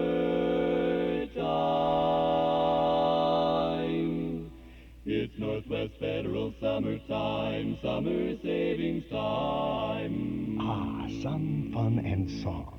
People have lots of ways to spend summertime, and Northwest Federal gives you lots of ways to save. Choose one of 23 gifts free or for special low prices when you deposit $250 or more at any Northwest Federal Savings Center. There's an Igloo ice chest, a Weber grill, a Norelco Gotcha hairdryer, a Sunbeam hand mixer, and other gifts to help make summer savings a little easier. So when summer's over, you'll have more than a suntan to show. So sing.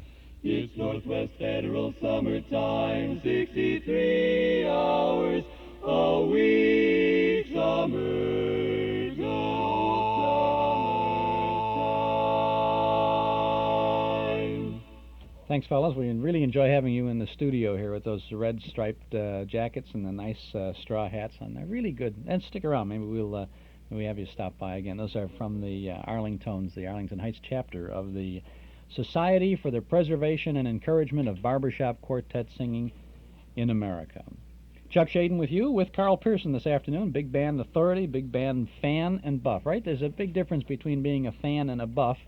Some buffs are strictly buffs and not fans. Right. And some fans are not buffs, but fans. You're a little of each, aren't you? Yeah, some of us are both. Would that be a ban? Would you contract call you a ban? Oh, possibly. What do we have next, Carl, on our show this afternoon? This is a little excerpt of Harry James from the Panther Room back in 1939. It's a little NBC excerpt from a disc, November 3rd of 1939. It's the closing segment. Now, the Panther Room was at the Hotel Sherman. Yes. And this was it was also called the College Inn off and on for various years. I mean, sometimes it was the College Inn? Sometimes it was called the College Inn. The Panther Room, I think, was the College Inn redecorated in a panther skin type layout. The bandstand had not leopard spots, but I think it had leopard spots instead of panther, skin on it. Each band member would be in front of in back of this panther or rather leopard layout. The whole bandstand was done in an African, I believe, I see. motif. And they would redecorate and then back to being the College Inn? I have no idea. I don't know what the College Inn. I've seen pictures. It wouldn't have gone back and forth though. No, I think in the mid '40s it went back to just being called the College Inn. But like the mid '20s when bands like Ben Burney would play there, it was called the College Inn and things like that. Well, how come? Why didn't you ever go there? Weren't you there? Was it closed by the time you were around? Well, I knocked on the door one day, and there was a sign on it that said "closed for good" on it, so I was never able to Closed get in. for good, huh?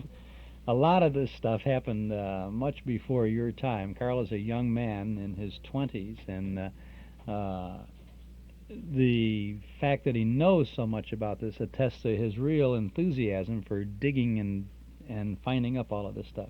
We're glad you dug up these shows. Here's the end of a broadcast from the Panther Room back on November 3rd of 1939 with Harry James.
Gentlemen, I hope you feel like the crowd here does. They want more, but that's all the time we have allotted in this NBC Dance Parade. It's been the music of Harry James, his great band, his great trumpet, playing for you from the beautiful new Panther Room of the College Inn, the Hotel Sherman, the heart of downtown Chicago. We've heard from the smooth voice of Frank Sinatra and Jack Palmer. The music of Harry James has reached you from Chicago, and this is the National Broadcasting Company.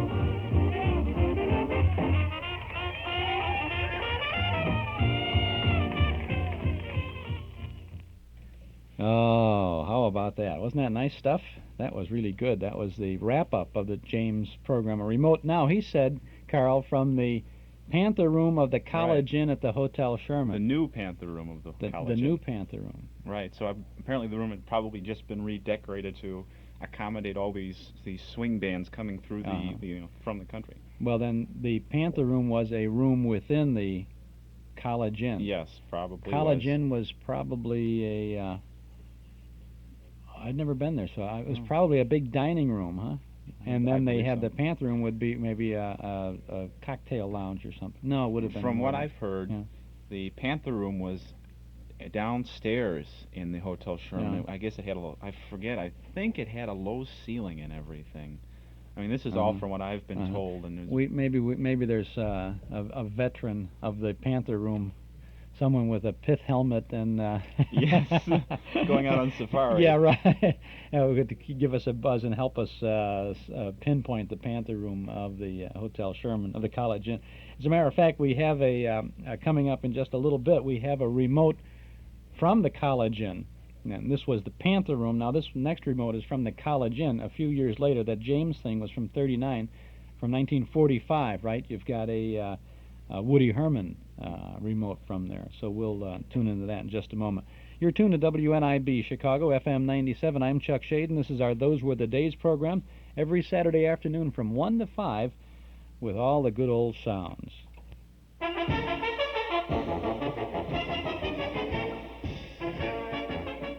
If you call Magic Kiss now, you can enjoy the great indoors and the great outdoors. Now, Magic is offering tickets to various Wisconsin Dells attractions featuring the Tommy Bartlett Water Show at no extra charge with any cleaning order.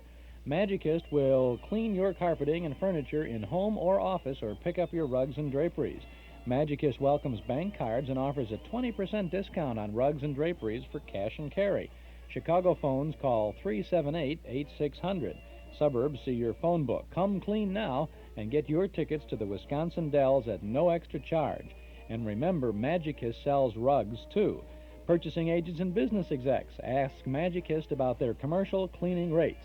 Tickets good through Labor Day. Value of tickets depend on size of order, while quantities last, void where prohibited by law.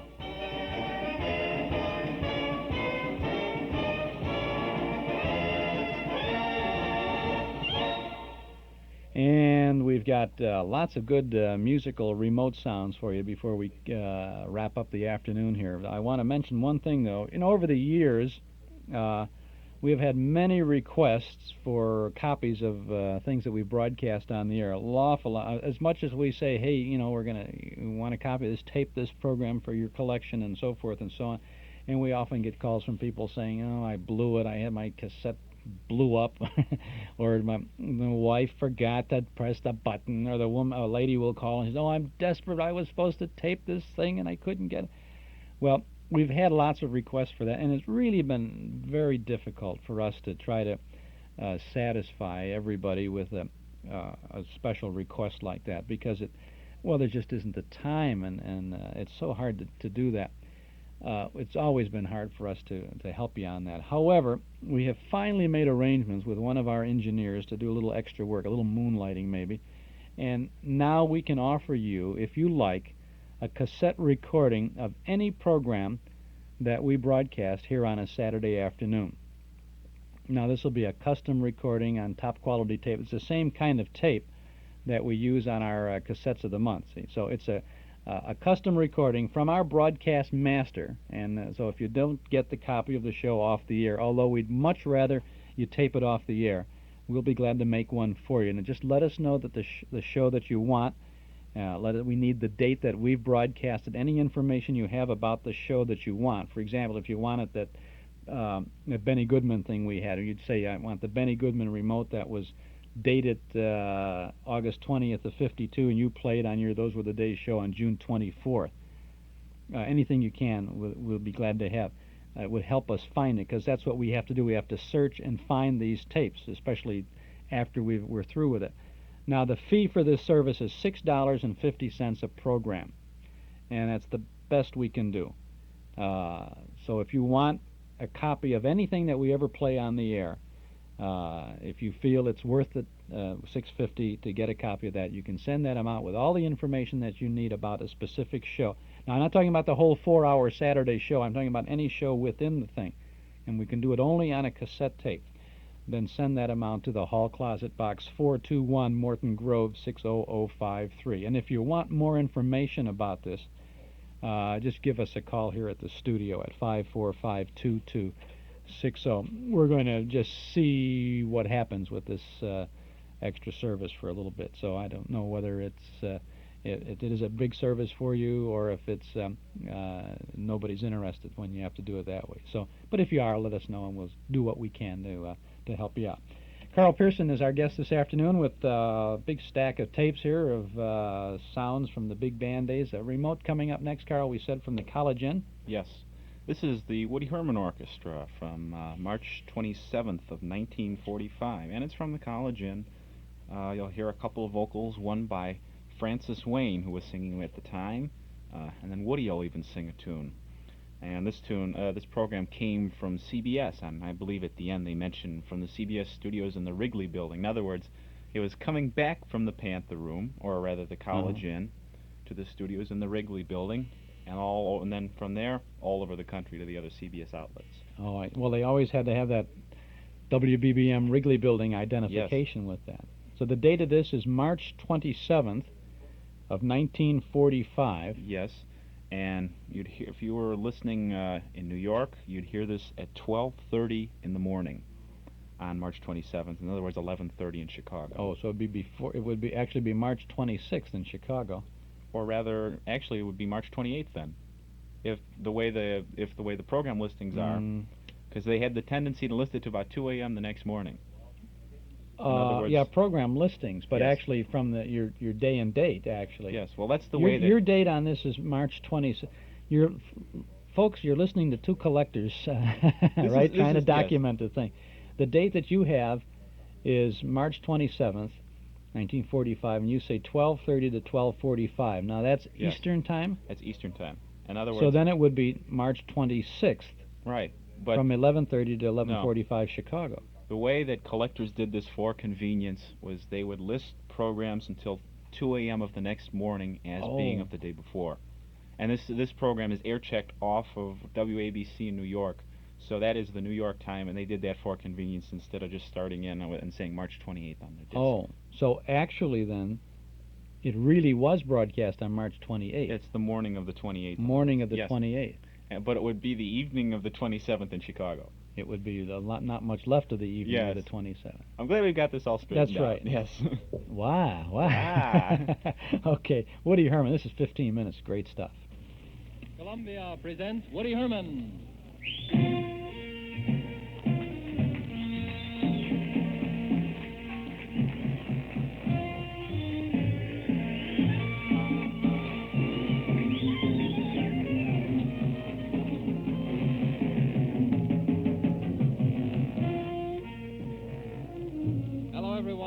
From Chicago, Columbia brings you the music of Woody Herman and his great orchestra, direct from the Cradle of Swing, the College Inn of the Hotel Sherman. Vocals are by Francis Wayne and Woody Herman.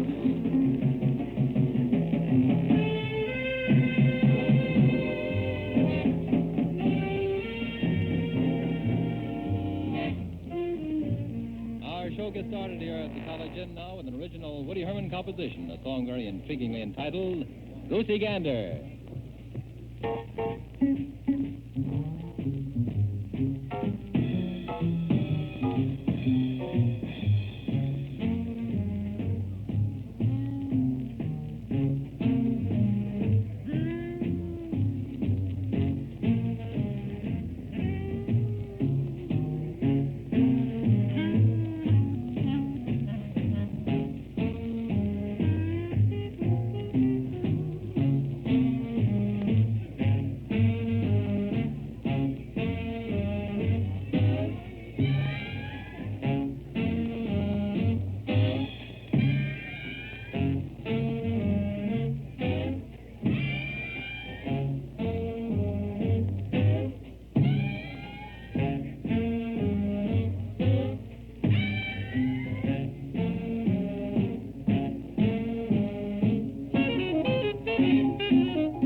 now, here's our lovely Frances Swain coming to the microphone. She has a delightful song to sing, a brand new one, too. Happiness is a thing called Joe. It's all yours, Frances.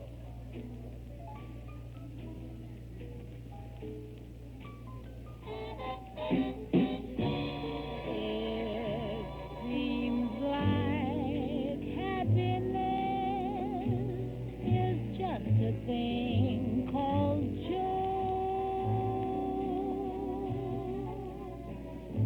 He's got a smile that makes the lilacs wanna grow. He's got a way that makes the angels even sigh when they see little Joe passing by. Sometimes the cabin's gloomy and the table's bare, but when he kisses me, it's Christmas everywhere. Troubles fly away and life is easy going. Does he love me good? That's all I need to know. Because happiness is just a thing called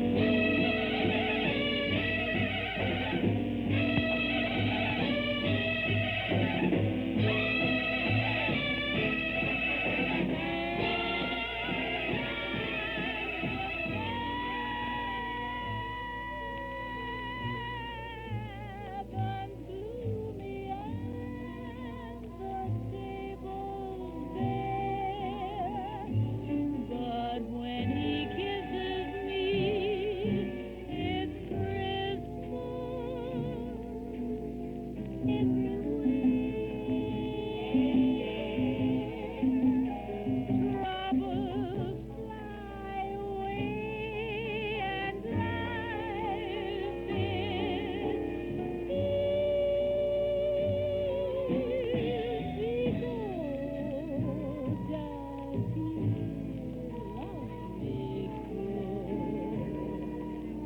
that's all I need to know. Because happiness is just a thing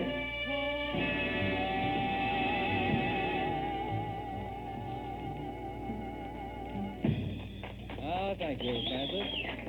And now the music of Woody Herman, the orchestra, continues as we listen to our maestro taking over in the vocal department with a brand new song, I Wonder.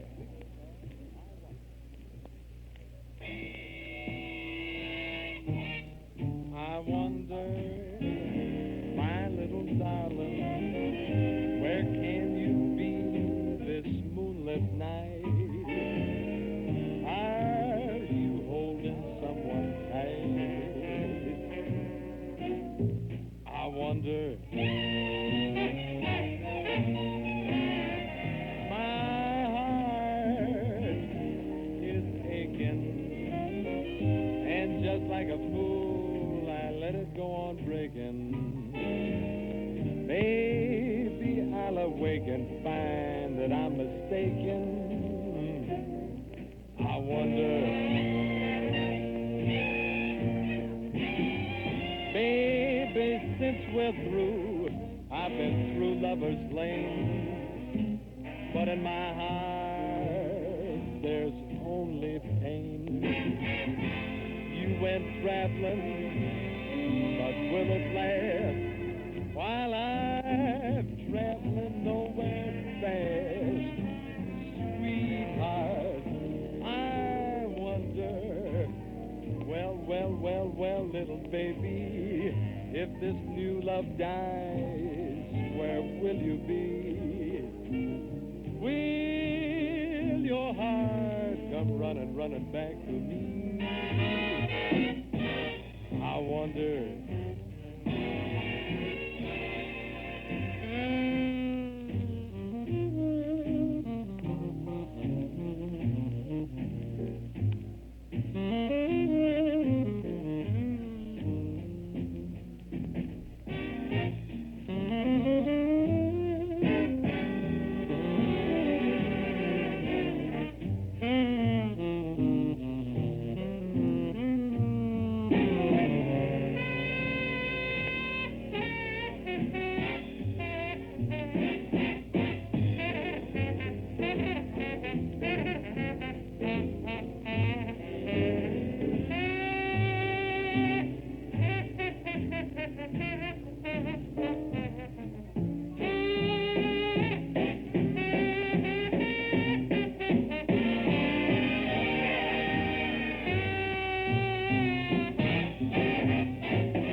Right about this time, we're going to reach down into our wonder box of musical melodies and come up with a strictly instrumental number. This one called Apple Honey.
Cradle of Swing, the College Inn of the Hotel Sherman in downtown Chicago, Columbia has brought you the music of Woody Herman and his orchestra with songs by the maestro and Francis Wayne. Bill DeWayne speaking. This program has been a presentation through Columbia Chicago Studios in the Wrigley Building. This is CBS, the Columbia Broadcasting System.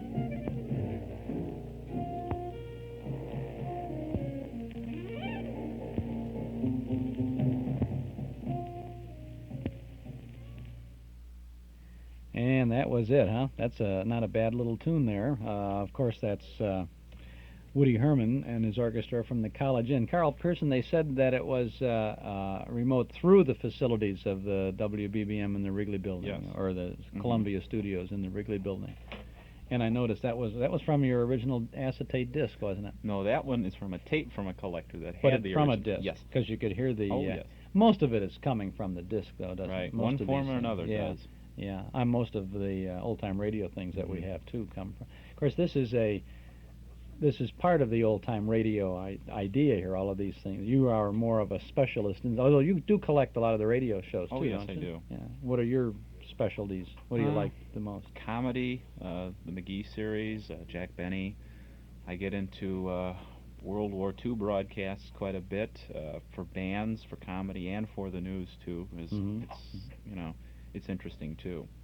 But those are my main interests: comedy, the bands, mainly like the bands during the war, because that is probably practically during the war and before the war, because that's the most interesting period for the bands. I collect also the later stuff. That's good. A lot of it's good, but the best time is like from about 1935 to about 1945. 35 to 45 yes. is your special That's interest. the prime there, yeah. period. The prime for the big bands. Yes.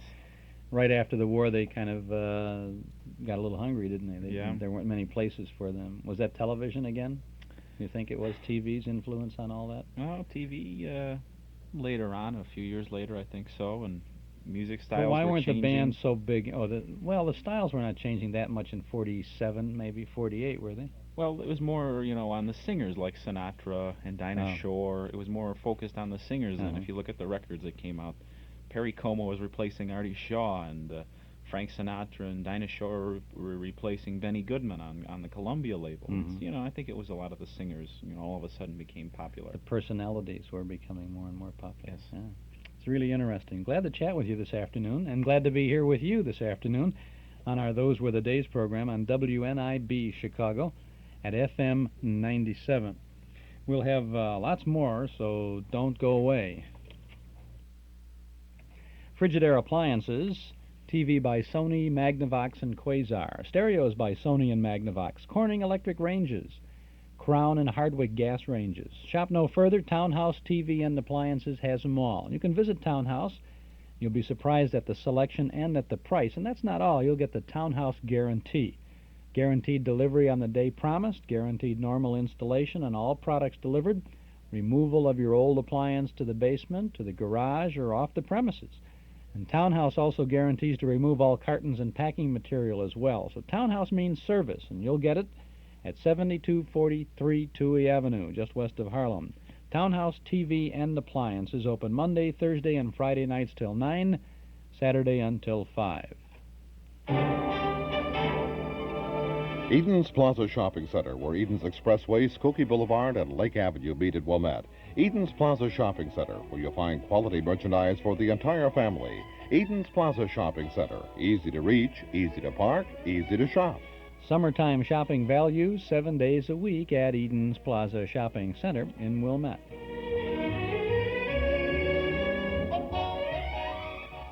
Carl, you said before that you weren't exactly sure of the Panther Room or the College Inn, and we got a call from someone then, right?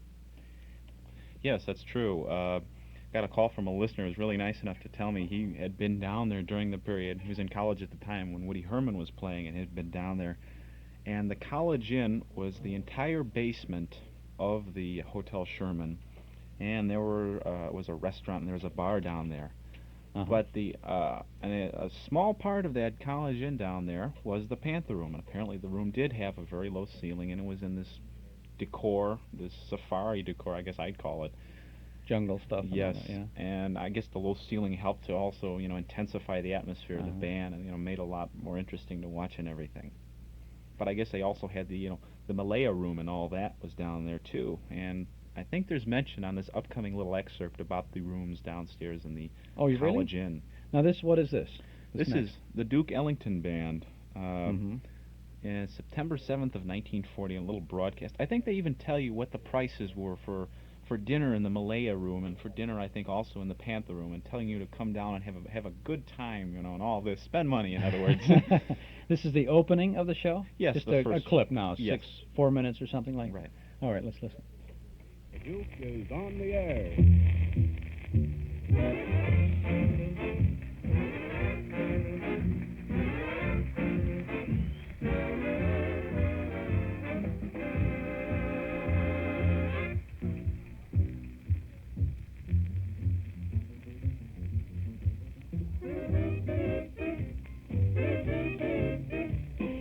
Sepia Panorama. The big swing news of the town is Duke Ellington's triumphal engagement in the Panther Room of the Hotel Sherman's College Inn. With a greater-than-ever orchestra, he's winning new rhythm laurels nightly and providing stellar entertainment such as this grand old city has seldom seen or heard. For an evening that really tops in enjoyment, visit the Panther Room during Duke Ellington's stay. Prices here remain moderate as always, and there is never a cover charge. Prices are even more moderate in the beautiful new Malaya Room with its glamorous atmosphere of the Orient. And now, the music of Duke Ellington in Chicago's Carnegie Hall of Swing, the Panther Room of the Hotel Sherman's College Inn. And the Duke initials his program this evening with a jump tune entitled Stompy Jones.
And that's it. That's a little excerpt from the beginning of a remote, right? Yes, by Duke Ellington. And everything you said that he was going to say, he said. Yes, it almost sounded like we set it up that way. It's true. Our conversation has been extremely ad-lib this afternoon. We've had the excerpts planned, and then as we are talking about the Panther Room and the College Inn and all that, all these things just happen to pop in nicely like that. Just by sheer coincidence. Does very nicely. Yes. It won't happen again for 100 years, No. I guess. Well, if we can be doing this in 100 years, it'll be okay. I'll be 39. Chuck Shaden here with our guest Carl Pearson, adding a heck of a lot to our program this afternoon of big band remotes from Chicago. And we're glad he's here, and we're glad you're here, too, to enjoy these swinging sounds from those good old days. The days when you could turn on your radio, usually after 10 o'clock at night, and listen to live band broadcasts from all over. So many of these are little 15-minute things, and just one place. They switch them all over the country, you know. It's just nice. And the stations used to think of it as fill, you know, just something they have on there. Well, naturally, we've got time and there's nothing else, so we certainly put the big bands on, right? Nice, nice stuff. We'll get back to these in just a second. Here's a sound for you from our cassette tape of the month for the month of June.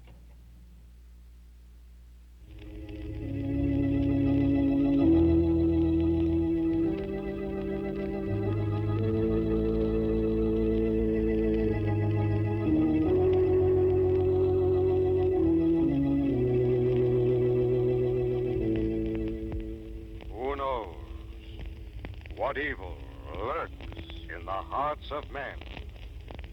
The shadow knows.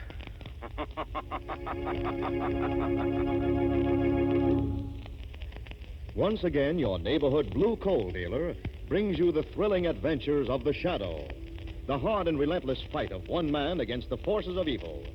These dramatizations are designed to demonstrate forcefully to old and young alike that crime does not pay.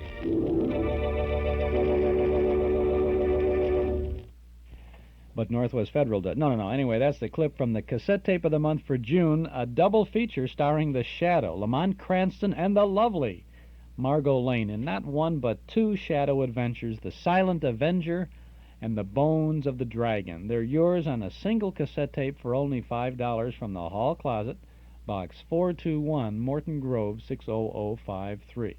The Silent Avenger stars Orson Welles as the Shadow in a broadcast from 1938, and The Bones of the Dragon stars Brett Morrison as the Shadow in a 1948 program. Two great Shadow adventures this month. Our cassette tape for June, $5 from the Hall Closet, Box 421, Morton Grove, 60053.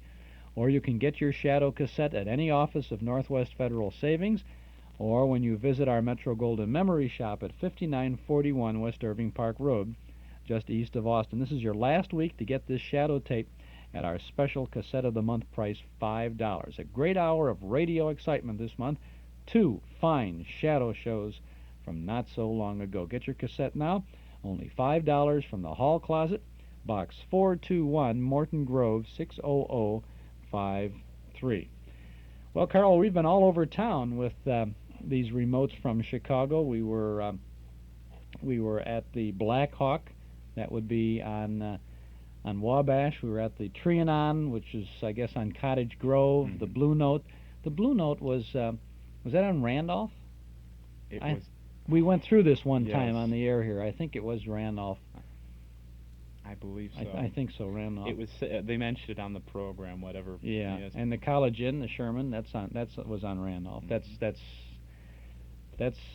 pretty much washed up now. The last thing I saw, the college, the Hotel Sherman was all boarded up, and there's a racetrack messenger service thing on the big marquee out there. It's really sad, you know, to see some of that stuff. But now we're going to the Edgewater Beach Hotel on what did they call it? Chicago's fabulous North Shore or something like that. Yes, it was just, I guess, right on the lake. In the summer, you could be out on the beach walk hearing the bands, and during the winter, which is or the fall, which this period is, you'd be in the marine dining room of the Edgewater Beach Hotel. And this program features Will Osborne. Thought we'd feature one of the local bands. Will Osborne spent a number of years in the Chicago area. He started out in the late 20s as an imitator of Rudy Valley. In other words, he just sang, I guess, and led a band trying to sound like Rudy Valley. But later on in the years, he changed the style, and what this is Will Osborne and his slide music. In other words, featuring the trombones going, just up the slide all of a sudden. Like Will Osborne and his slide music. Yes. And this is a remote carried by NBC from the Edgewater Beach back on October 4th of 1948. Greg Donovan's the announcer on this one again. Is he? I believe. Oh, he really got around. And now he was on the Goodman thing. That was 52. Yes. He was stuck doing these things. Yes. And this was, I believe, this program comes on about 11:30 on October 4th. 11:30 at night. Yes.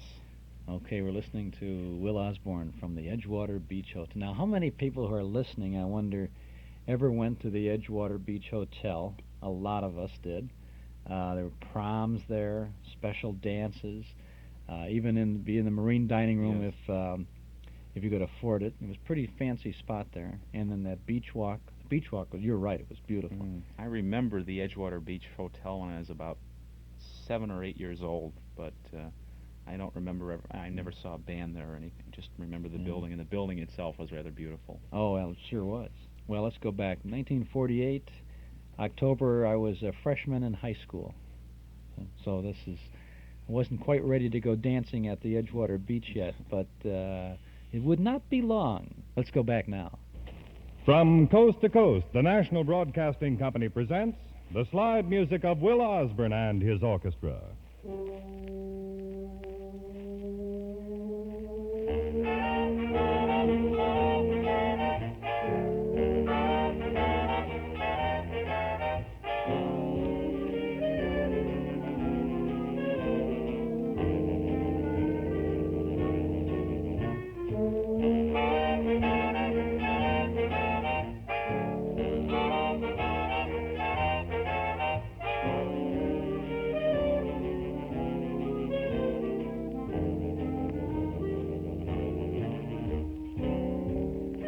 Good evening, everyone. That distinctive theme, The Gentleman Awaits, introduces 25 minutes of music by Will Osborne and his slide music. We're entertaining here in the beautiful marine dining room of the world-famous Edgewater Beach Hotel on the shores of Lake Michigan in Chicago.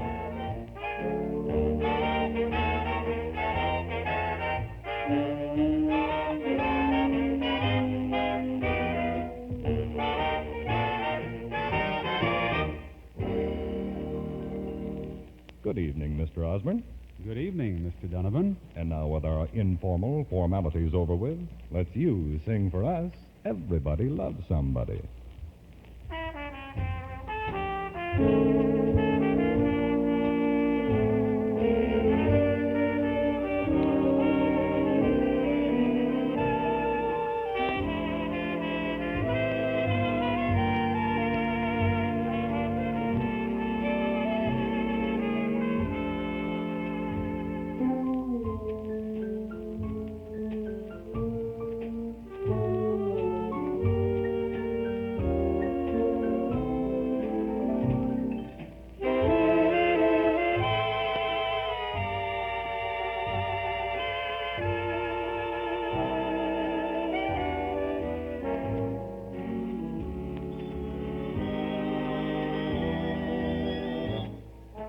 Everybody loves somebody sometime. Everybody falls in love somehow. Something in your kiss just told me my sometime is now. Everybody finds somebody someplace. There's no telling where love may appear. Something in my heart keeps saying my someplace is here. If I had it in my power, I'd arrange for every girl to have your charm. Then every minute, every hour, every boy would find what I found in your arms. Everybody loves somebody sometime. And although my dream was overdue, your love made it well worth waiting for someone like you.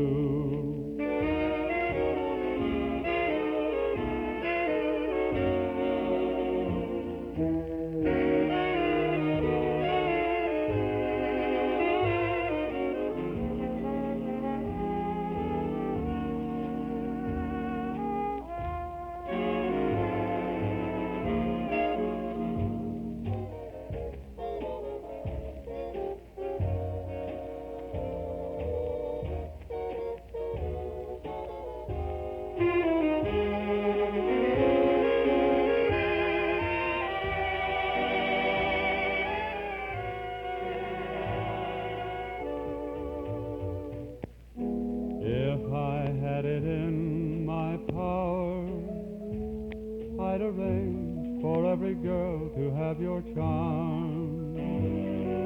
Then every minute, every hour, every boy would find what I found in your arms.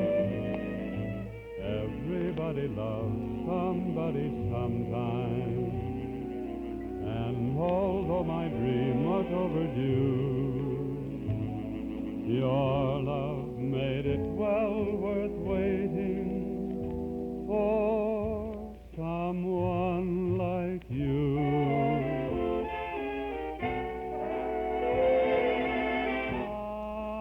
I'm glad I waited for someone like you.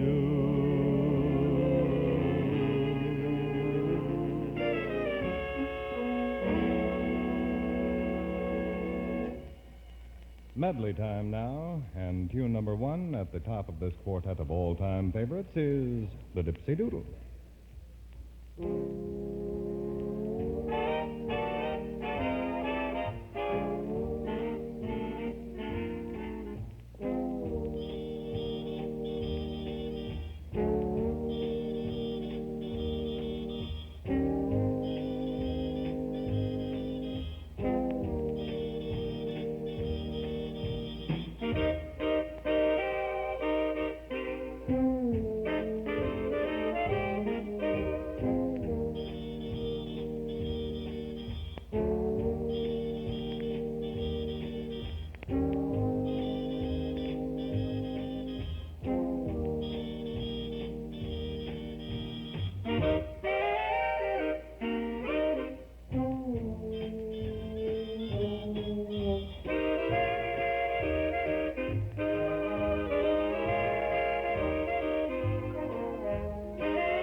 Join us. We're singing in the rain.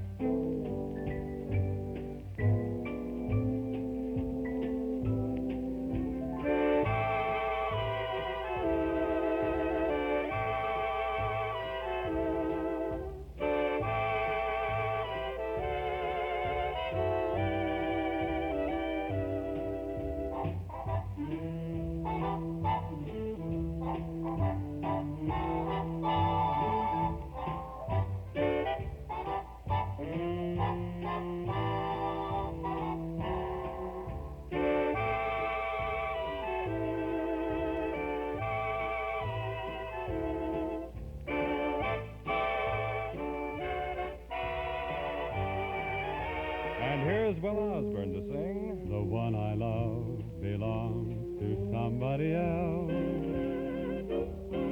She means her tender songs for somebody else.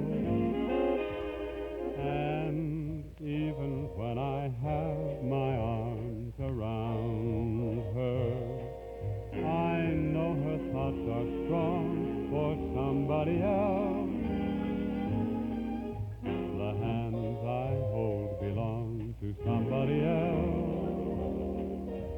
I bet they're not so cold to somebody else.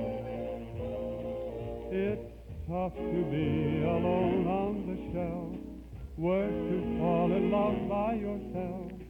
The one I love belongs to somebody else. And here's that grand old 12th Street rag.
Will Osborne and the orchestra and the 12th Street Rag on this remote broadcast from not so long ago being about October 4th of 1948, which is only a little brief 30 years ago.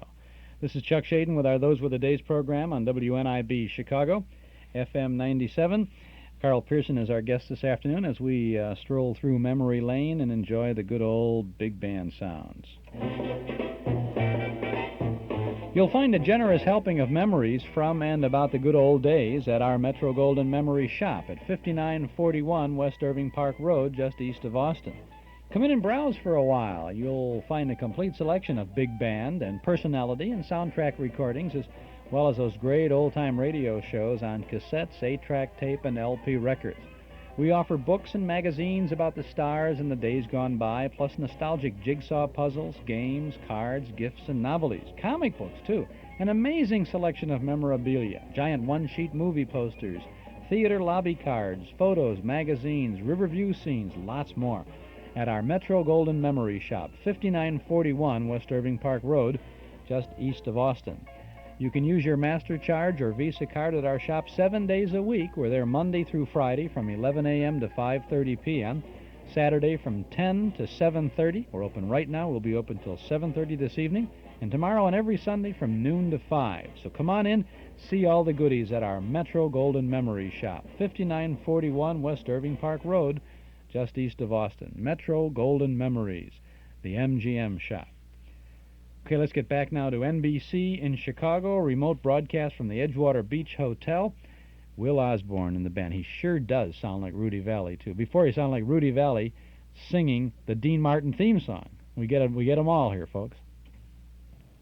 It's the slide music of Will Osborne and his orchestra, ladies and gentlemen. And now, Will Osborne to sing Caramba, It's the Samba.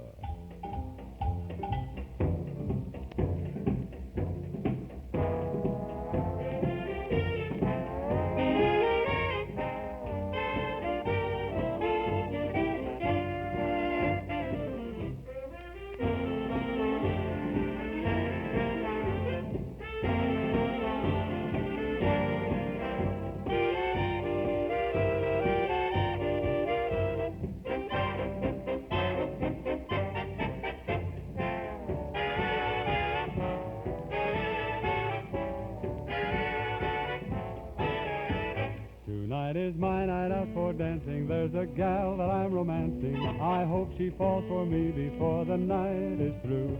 I can't wait till we start swaying. What the heck is that they're playing? Caramba, it's the samba. It's the one dance I can't do.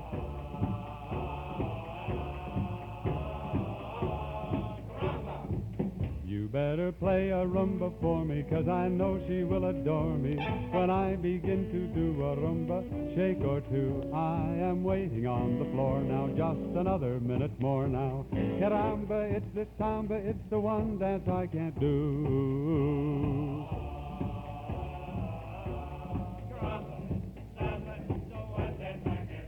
When they play something dreamy, you will see me waltz away from everyone. And when I tango, all the gang go off the floor to watch the fun.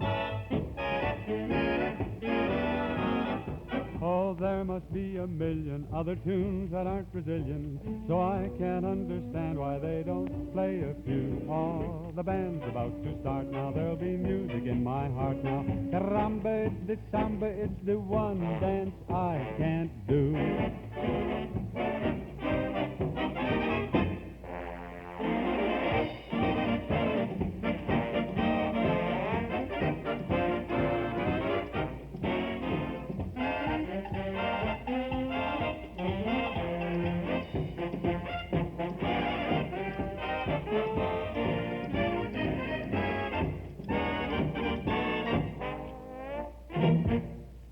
From the marine dining room of the world-famous Edgewater Beach Hotel in Chicago, the National Broadcasting Company is sending your way the slide music of Will Osborne and his orchestra, ladies and gentlemen, with vocal honors being ably handled by our maestro. And now, the aroma of heady incense fills the air. We're in the Far East, and an air of mystery seems to cover us all. Will Osborne and the orchestra destroy that illusion with the Persian lamb rag.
Here's one of today's popular tunes that has been around a reasonably short time but seems to be doing all right by itself.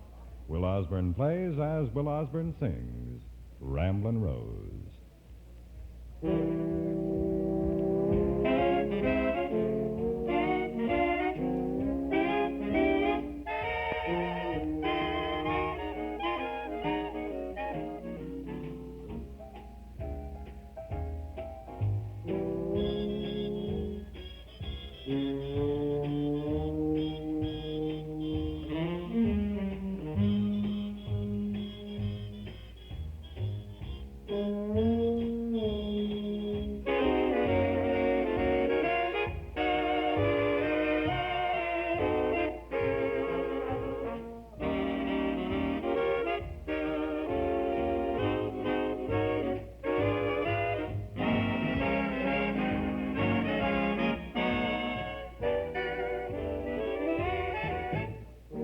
Everyone knows she's a rambling rose, she's a beauty growing wild.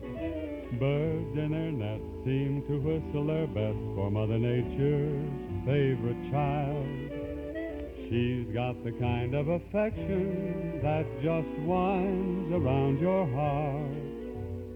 You'd better run for protection, or she might upset your flower cart.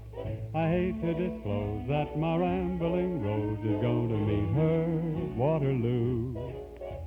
I let her play, but she can't get away because I know just what to do. Anyone knows you can train a rose to be a clinging vine.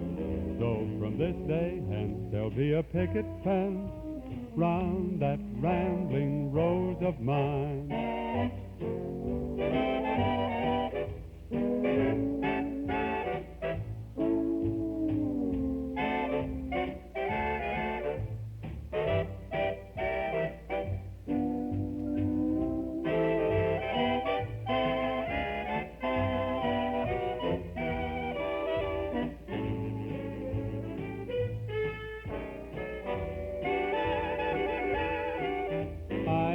Disclose that my rambling rose is going to meet her Waterloo.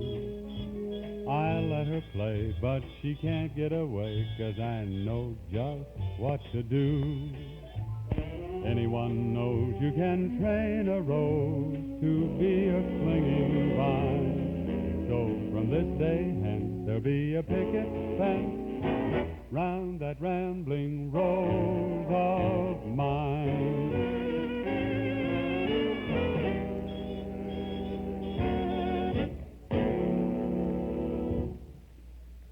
And now here's a melody that'll bring back fond memories for many of you listening. I'm sure you'll agree, one of the sweetest melodies ever written, I Only Have Eyes for You.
And now, as only Will Osborne can play it, those good old Wabash Blues.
And all too soon, the time has come for Beside an Open Fireplace, which brings to a close 25 minutes of music by Will Osborne and his orchestra, ladies and gentlemen, playing from the beautiful marine dining room of the Edgewater Beach Hotel in Chicago.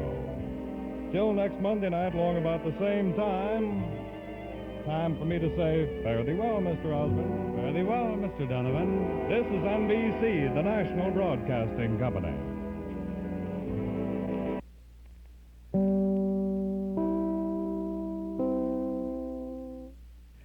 Ah, yes. Now, see, those chimes were better chimes there than the other ones, I think. This was 48. See, they were still using the hand chime, although they were electronic, I guess, by that time, weren't they, Carl? I think they had little buttons that pushes that. Oh, buttons. Yeah, that's right. Yeah. I got to get those chimes back from Bert Katz over at the Pequot. I went bananas here one afternoon. Bang, bong, bong, and all those things. Everybody says, no, don't get them again, Chuck. We won't. That was Will Osborne with the orchestra singing and playing from the Edgewater Beach Hotel back on October 4th of 1948. I'm Chuck Shaden. Our guest in the studio is Carl Pearson. We're here all afternoon today up until 5 o'clock with the sounds of the big bands from Chicago, remote broadcast from Chicago, Stan Kenton and Glenn Miller coming up. And speaking of Glenn Miller, we're going to have an 18-part Glenn Miller story all summer long during July and August on our Those Were the Days programs.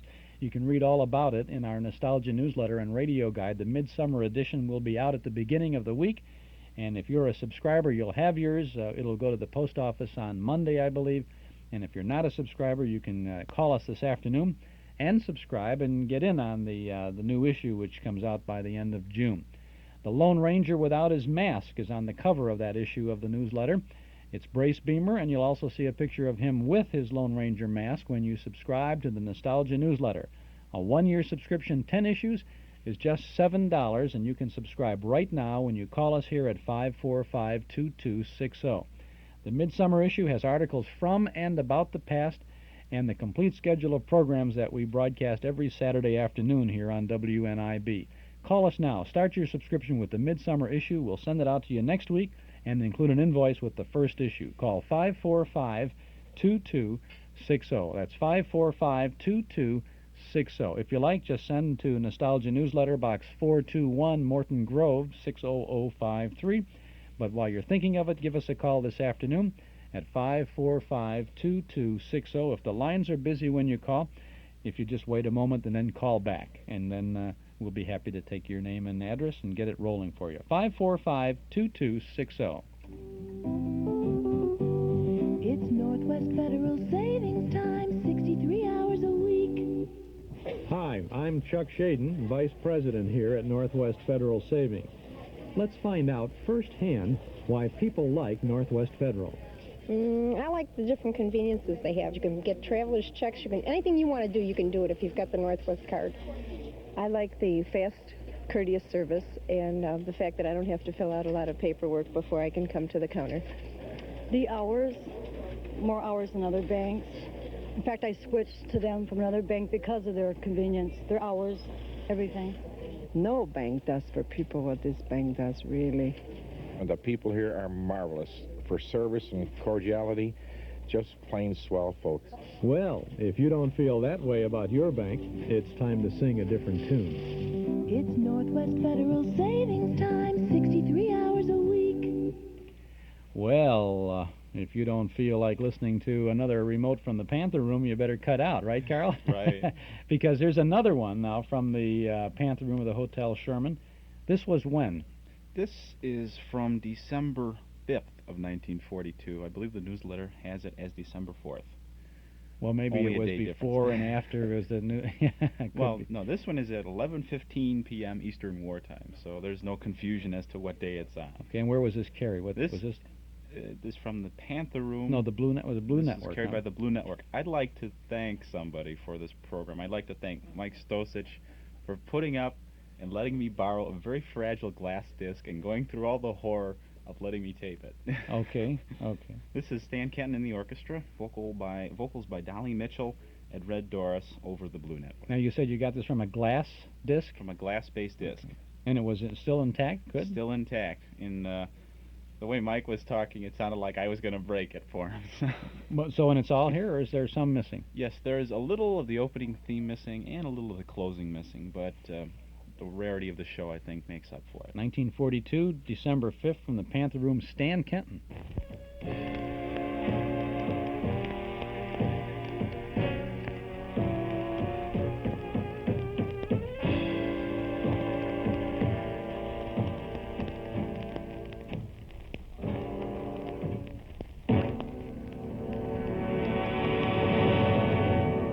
Think of no better way to start our program tonight with Dolly Mitchell as she sings A Touch of Texas.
Down here on this Saturday night, ladies and gentlemen, from the Panther Room of the Hotel Sherman, where we're listening to the music of Stan Kenton and his orchestra.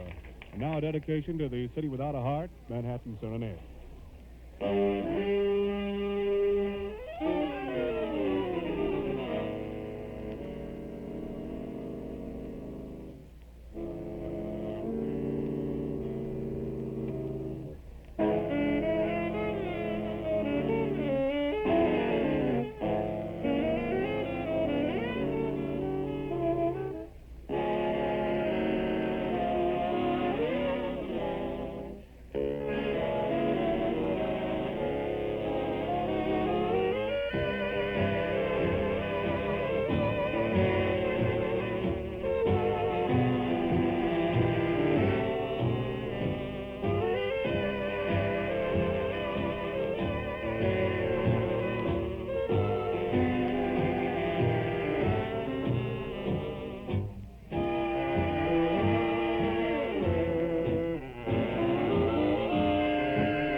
let it pass that that superb work was done there by the 5 saxophones of Stan Kenton and the orchestra. Now here's Red Doris and his famous tenor sax, When the Lights Go On Again.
When the lights go on again all over the world,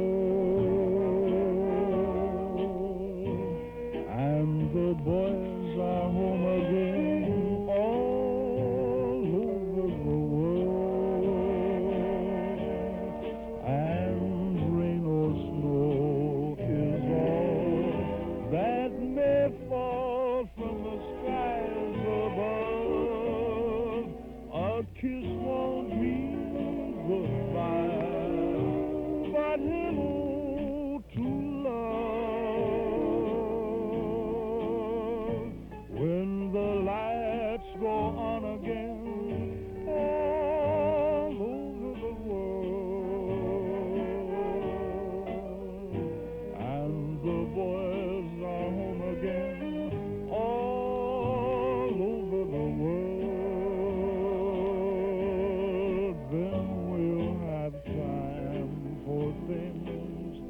like wedding rings and free hearts will sing when the lights go on again all over the world.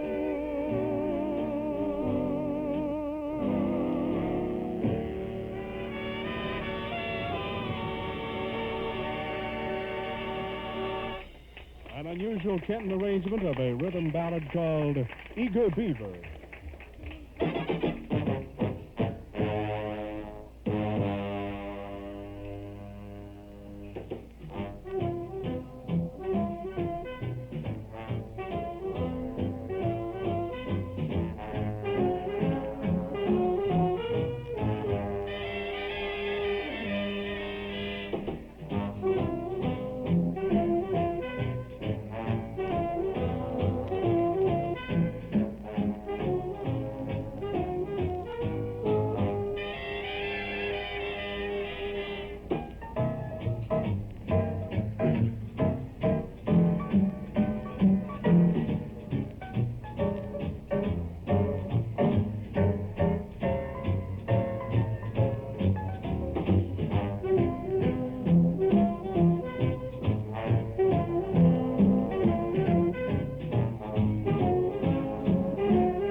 And in fitting mood, that's the end of the show there, right? That's from that glass-based disc that Carl Pearson dubbed directly onto this master tape, to the tape we're playing. Is that right? Yes.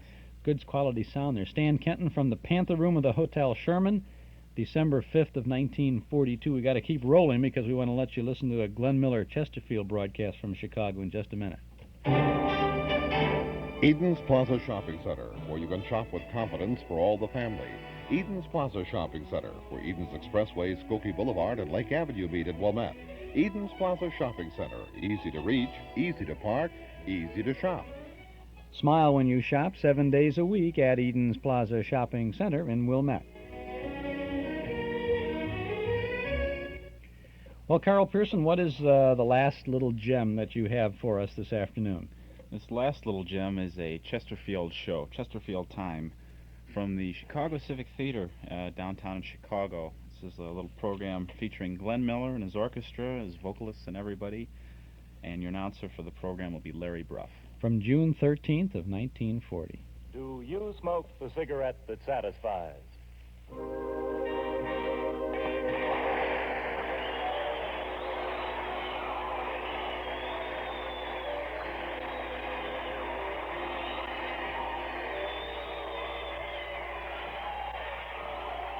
Good evening, everyone.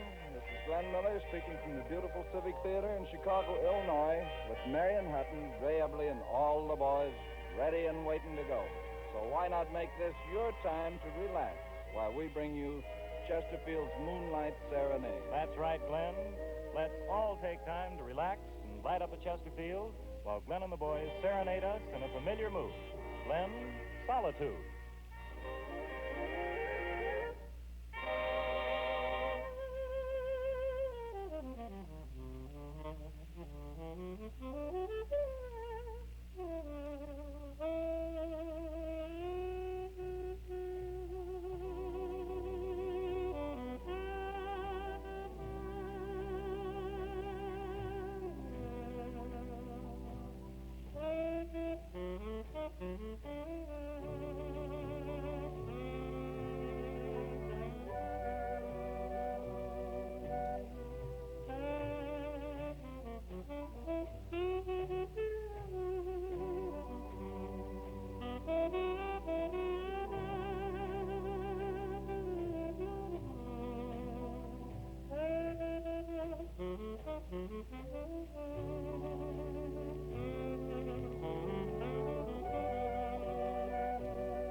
people call Chesterfield the smoker cigarette, they mean just this. Chesterfields give them what they want, pack after pack. You always find Chesterfields cool and pleasant. Smokers like the good taste that Chesterfield is famous for. And no matter what your daily quota, you always find Chesterfields definitely milder. Chesterfield is rated everywhere as today's outstanding example of modern cigarette manufacture. The cigarette that satisfies. Everyone who smokes them likes them. Make your next pack Chesterfields. Here's the Chesterfield gal you're seeing on all the billboards across the nation. Marion Hutton with Tex Beneke and the Rumba Jump.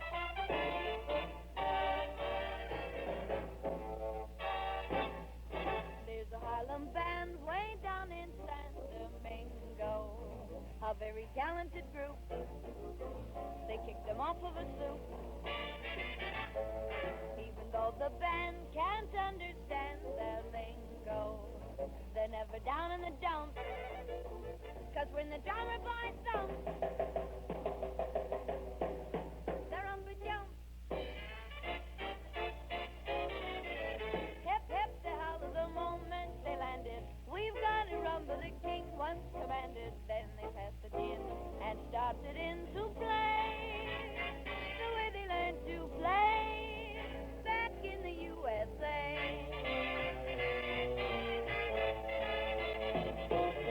Now they're on the air and San Domingo's laughing it up. And the dudes declare those Harlem boys are laughing it up. Folks in every land tune in on San Domingo. They're never down in the dumps, 'cause when the drummer boy thumps, they're on the jump.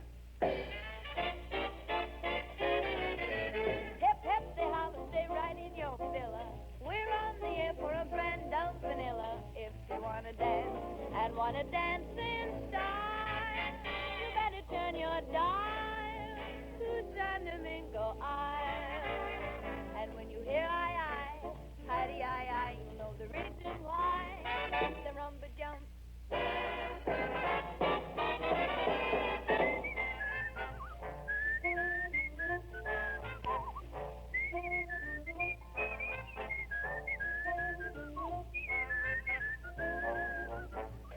Hello there, Texas.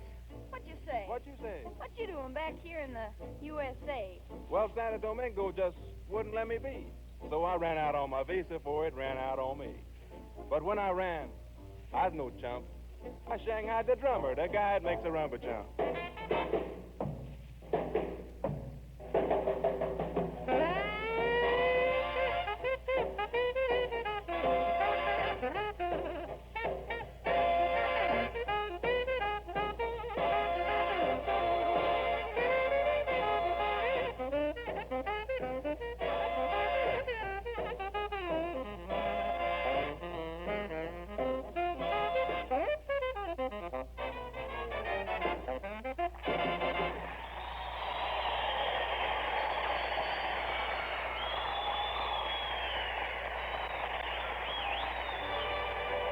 Ray Eberly tells us he's stepping out with a memory tonight.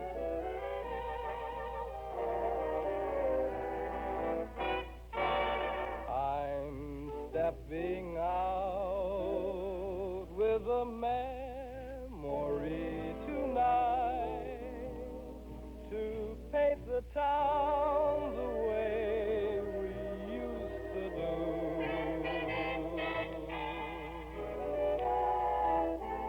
I'll dine at the old cafe where we had so much fun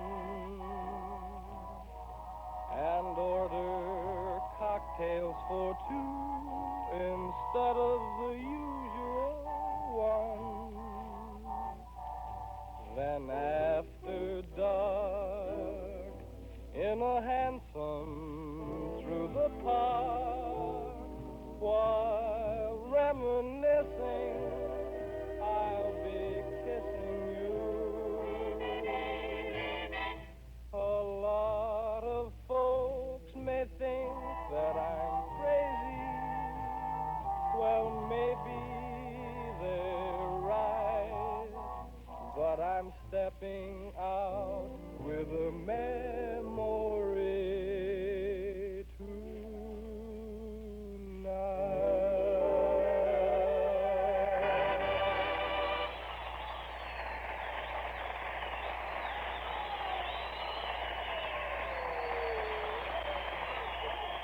The everyday smoker gets what he wants when he asks for Chesterfields. It's the one cigarette that has the qualities smokers like best, a completely satisfying smoke. The exclusive Chesterfield blend, the right combination of Turkish and domestic tobaccos, has the advantage of every modern improvement in cigarette manufacture. That's why Chesterfield is today's definitely milder, better tasting, cooler smoking cigarette. Smoke Chesterfields. You can't buy a better cigarette. And now, what's the good word, Glenn? Everybody loves my baby.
This is Glenn Miller speaking from Chicago and rounding out another week of our Moonlight Serenade. Next Tuesday, we'll be greeting you from the Taft Auditorium in Cincinnati, Ohio. Until then, Marion, Ray, and all the boys join me in wishing you good night. In the meantime, keep this in mind. If you like our music, just make that next pack Chesterfield. Because everybody that smokes them likes them.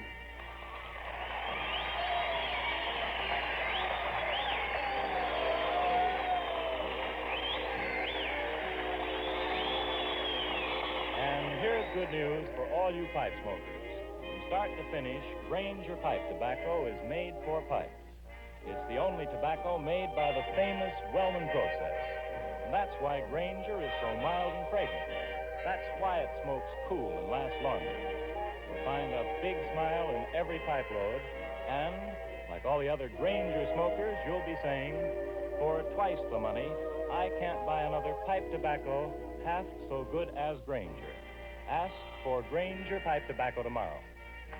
Larry Brush speaking. This is the Columbia Broadcasting System.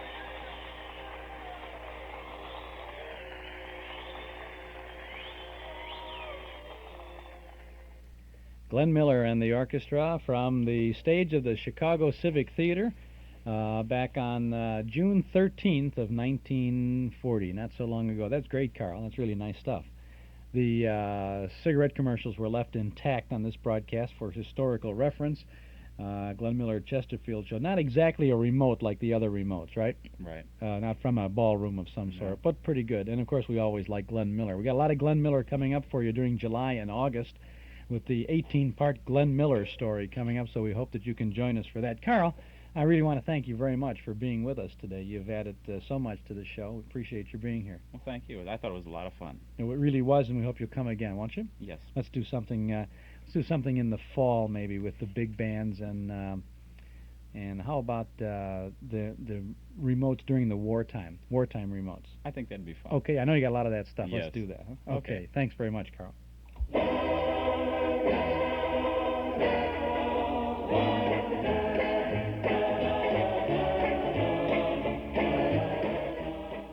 Well, that's it for today. The old clock up on the studio wall says it's time to go for now, but we'll be back again next Saturday from 1 to 5 with more nostalgic sounds. Next Saturday, the first two chapters of the Glenn Miller story. Stan Freberg presents the United States of America. Gentlemen, be seated, an artful reconstruction of the celebrated minstrel shows, and the command performance with an all-star cast. Our thanks to Gary Schroeder, Dennis Bubaz, Joel Bogart, and Gary and Mort Paradise for their help behind the scenes. To our sponsors, Northwest Federal Savings, Nelson Hirschberg Ford, and Eden's Plaza Shopping Center for making this weekly get-together possible. To Carl Pearson for adding so much to our program today. And to you out there in Radioland for making it all worthwhile. This is Chuck Shaden speaking. Have a nice weekend. Tonight, Stop the World, I Want to Get Off, a live production at Northwest Federal's Community Center Auditorium. Thanks for listening.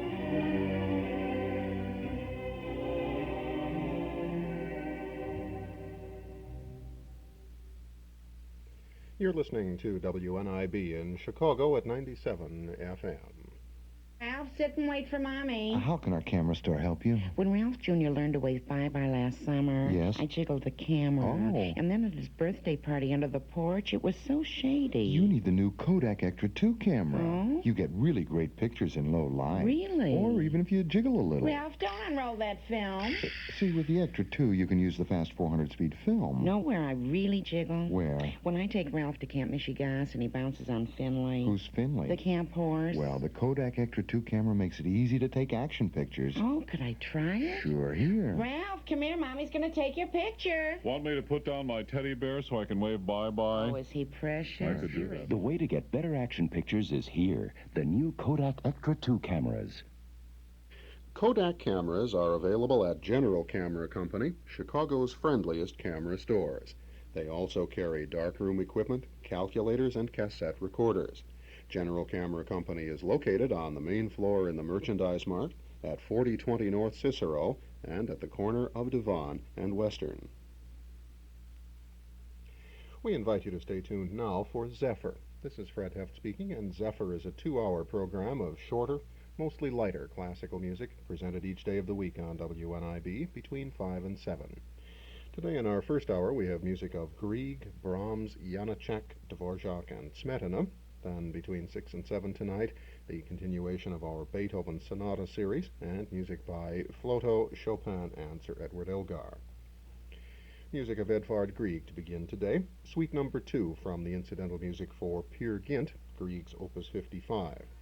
To the 4 customary movements of this suite, the recording that we'll play today adds Solveig's Lullaby, another section of the Peer Gynt music.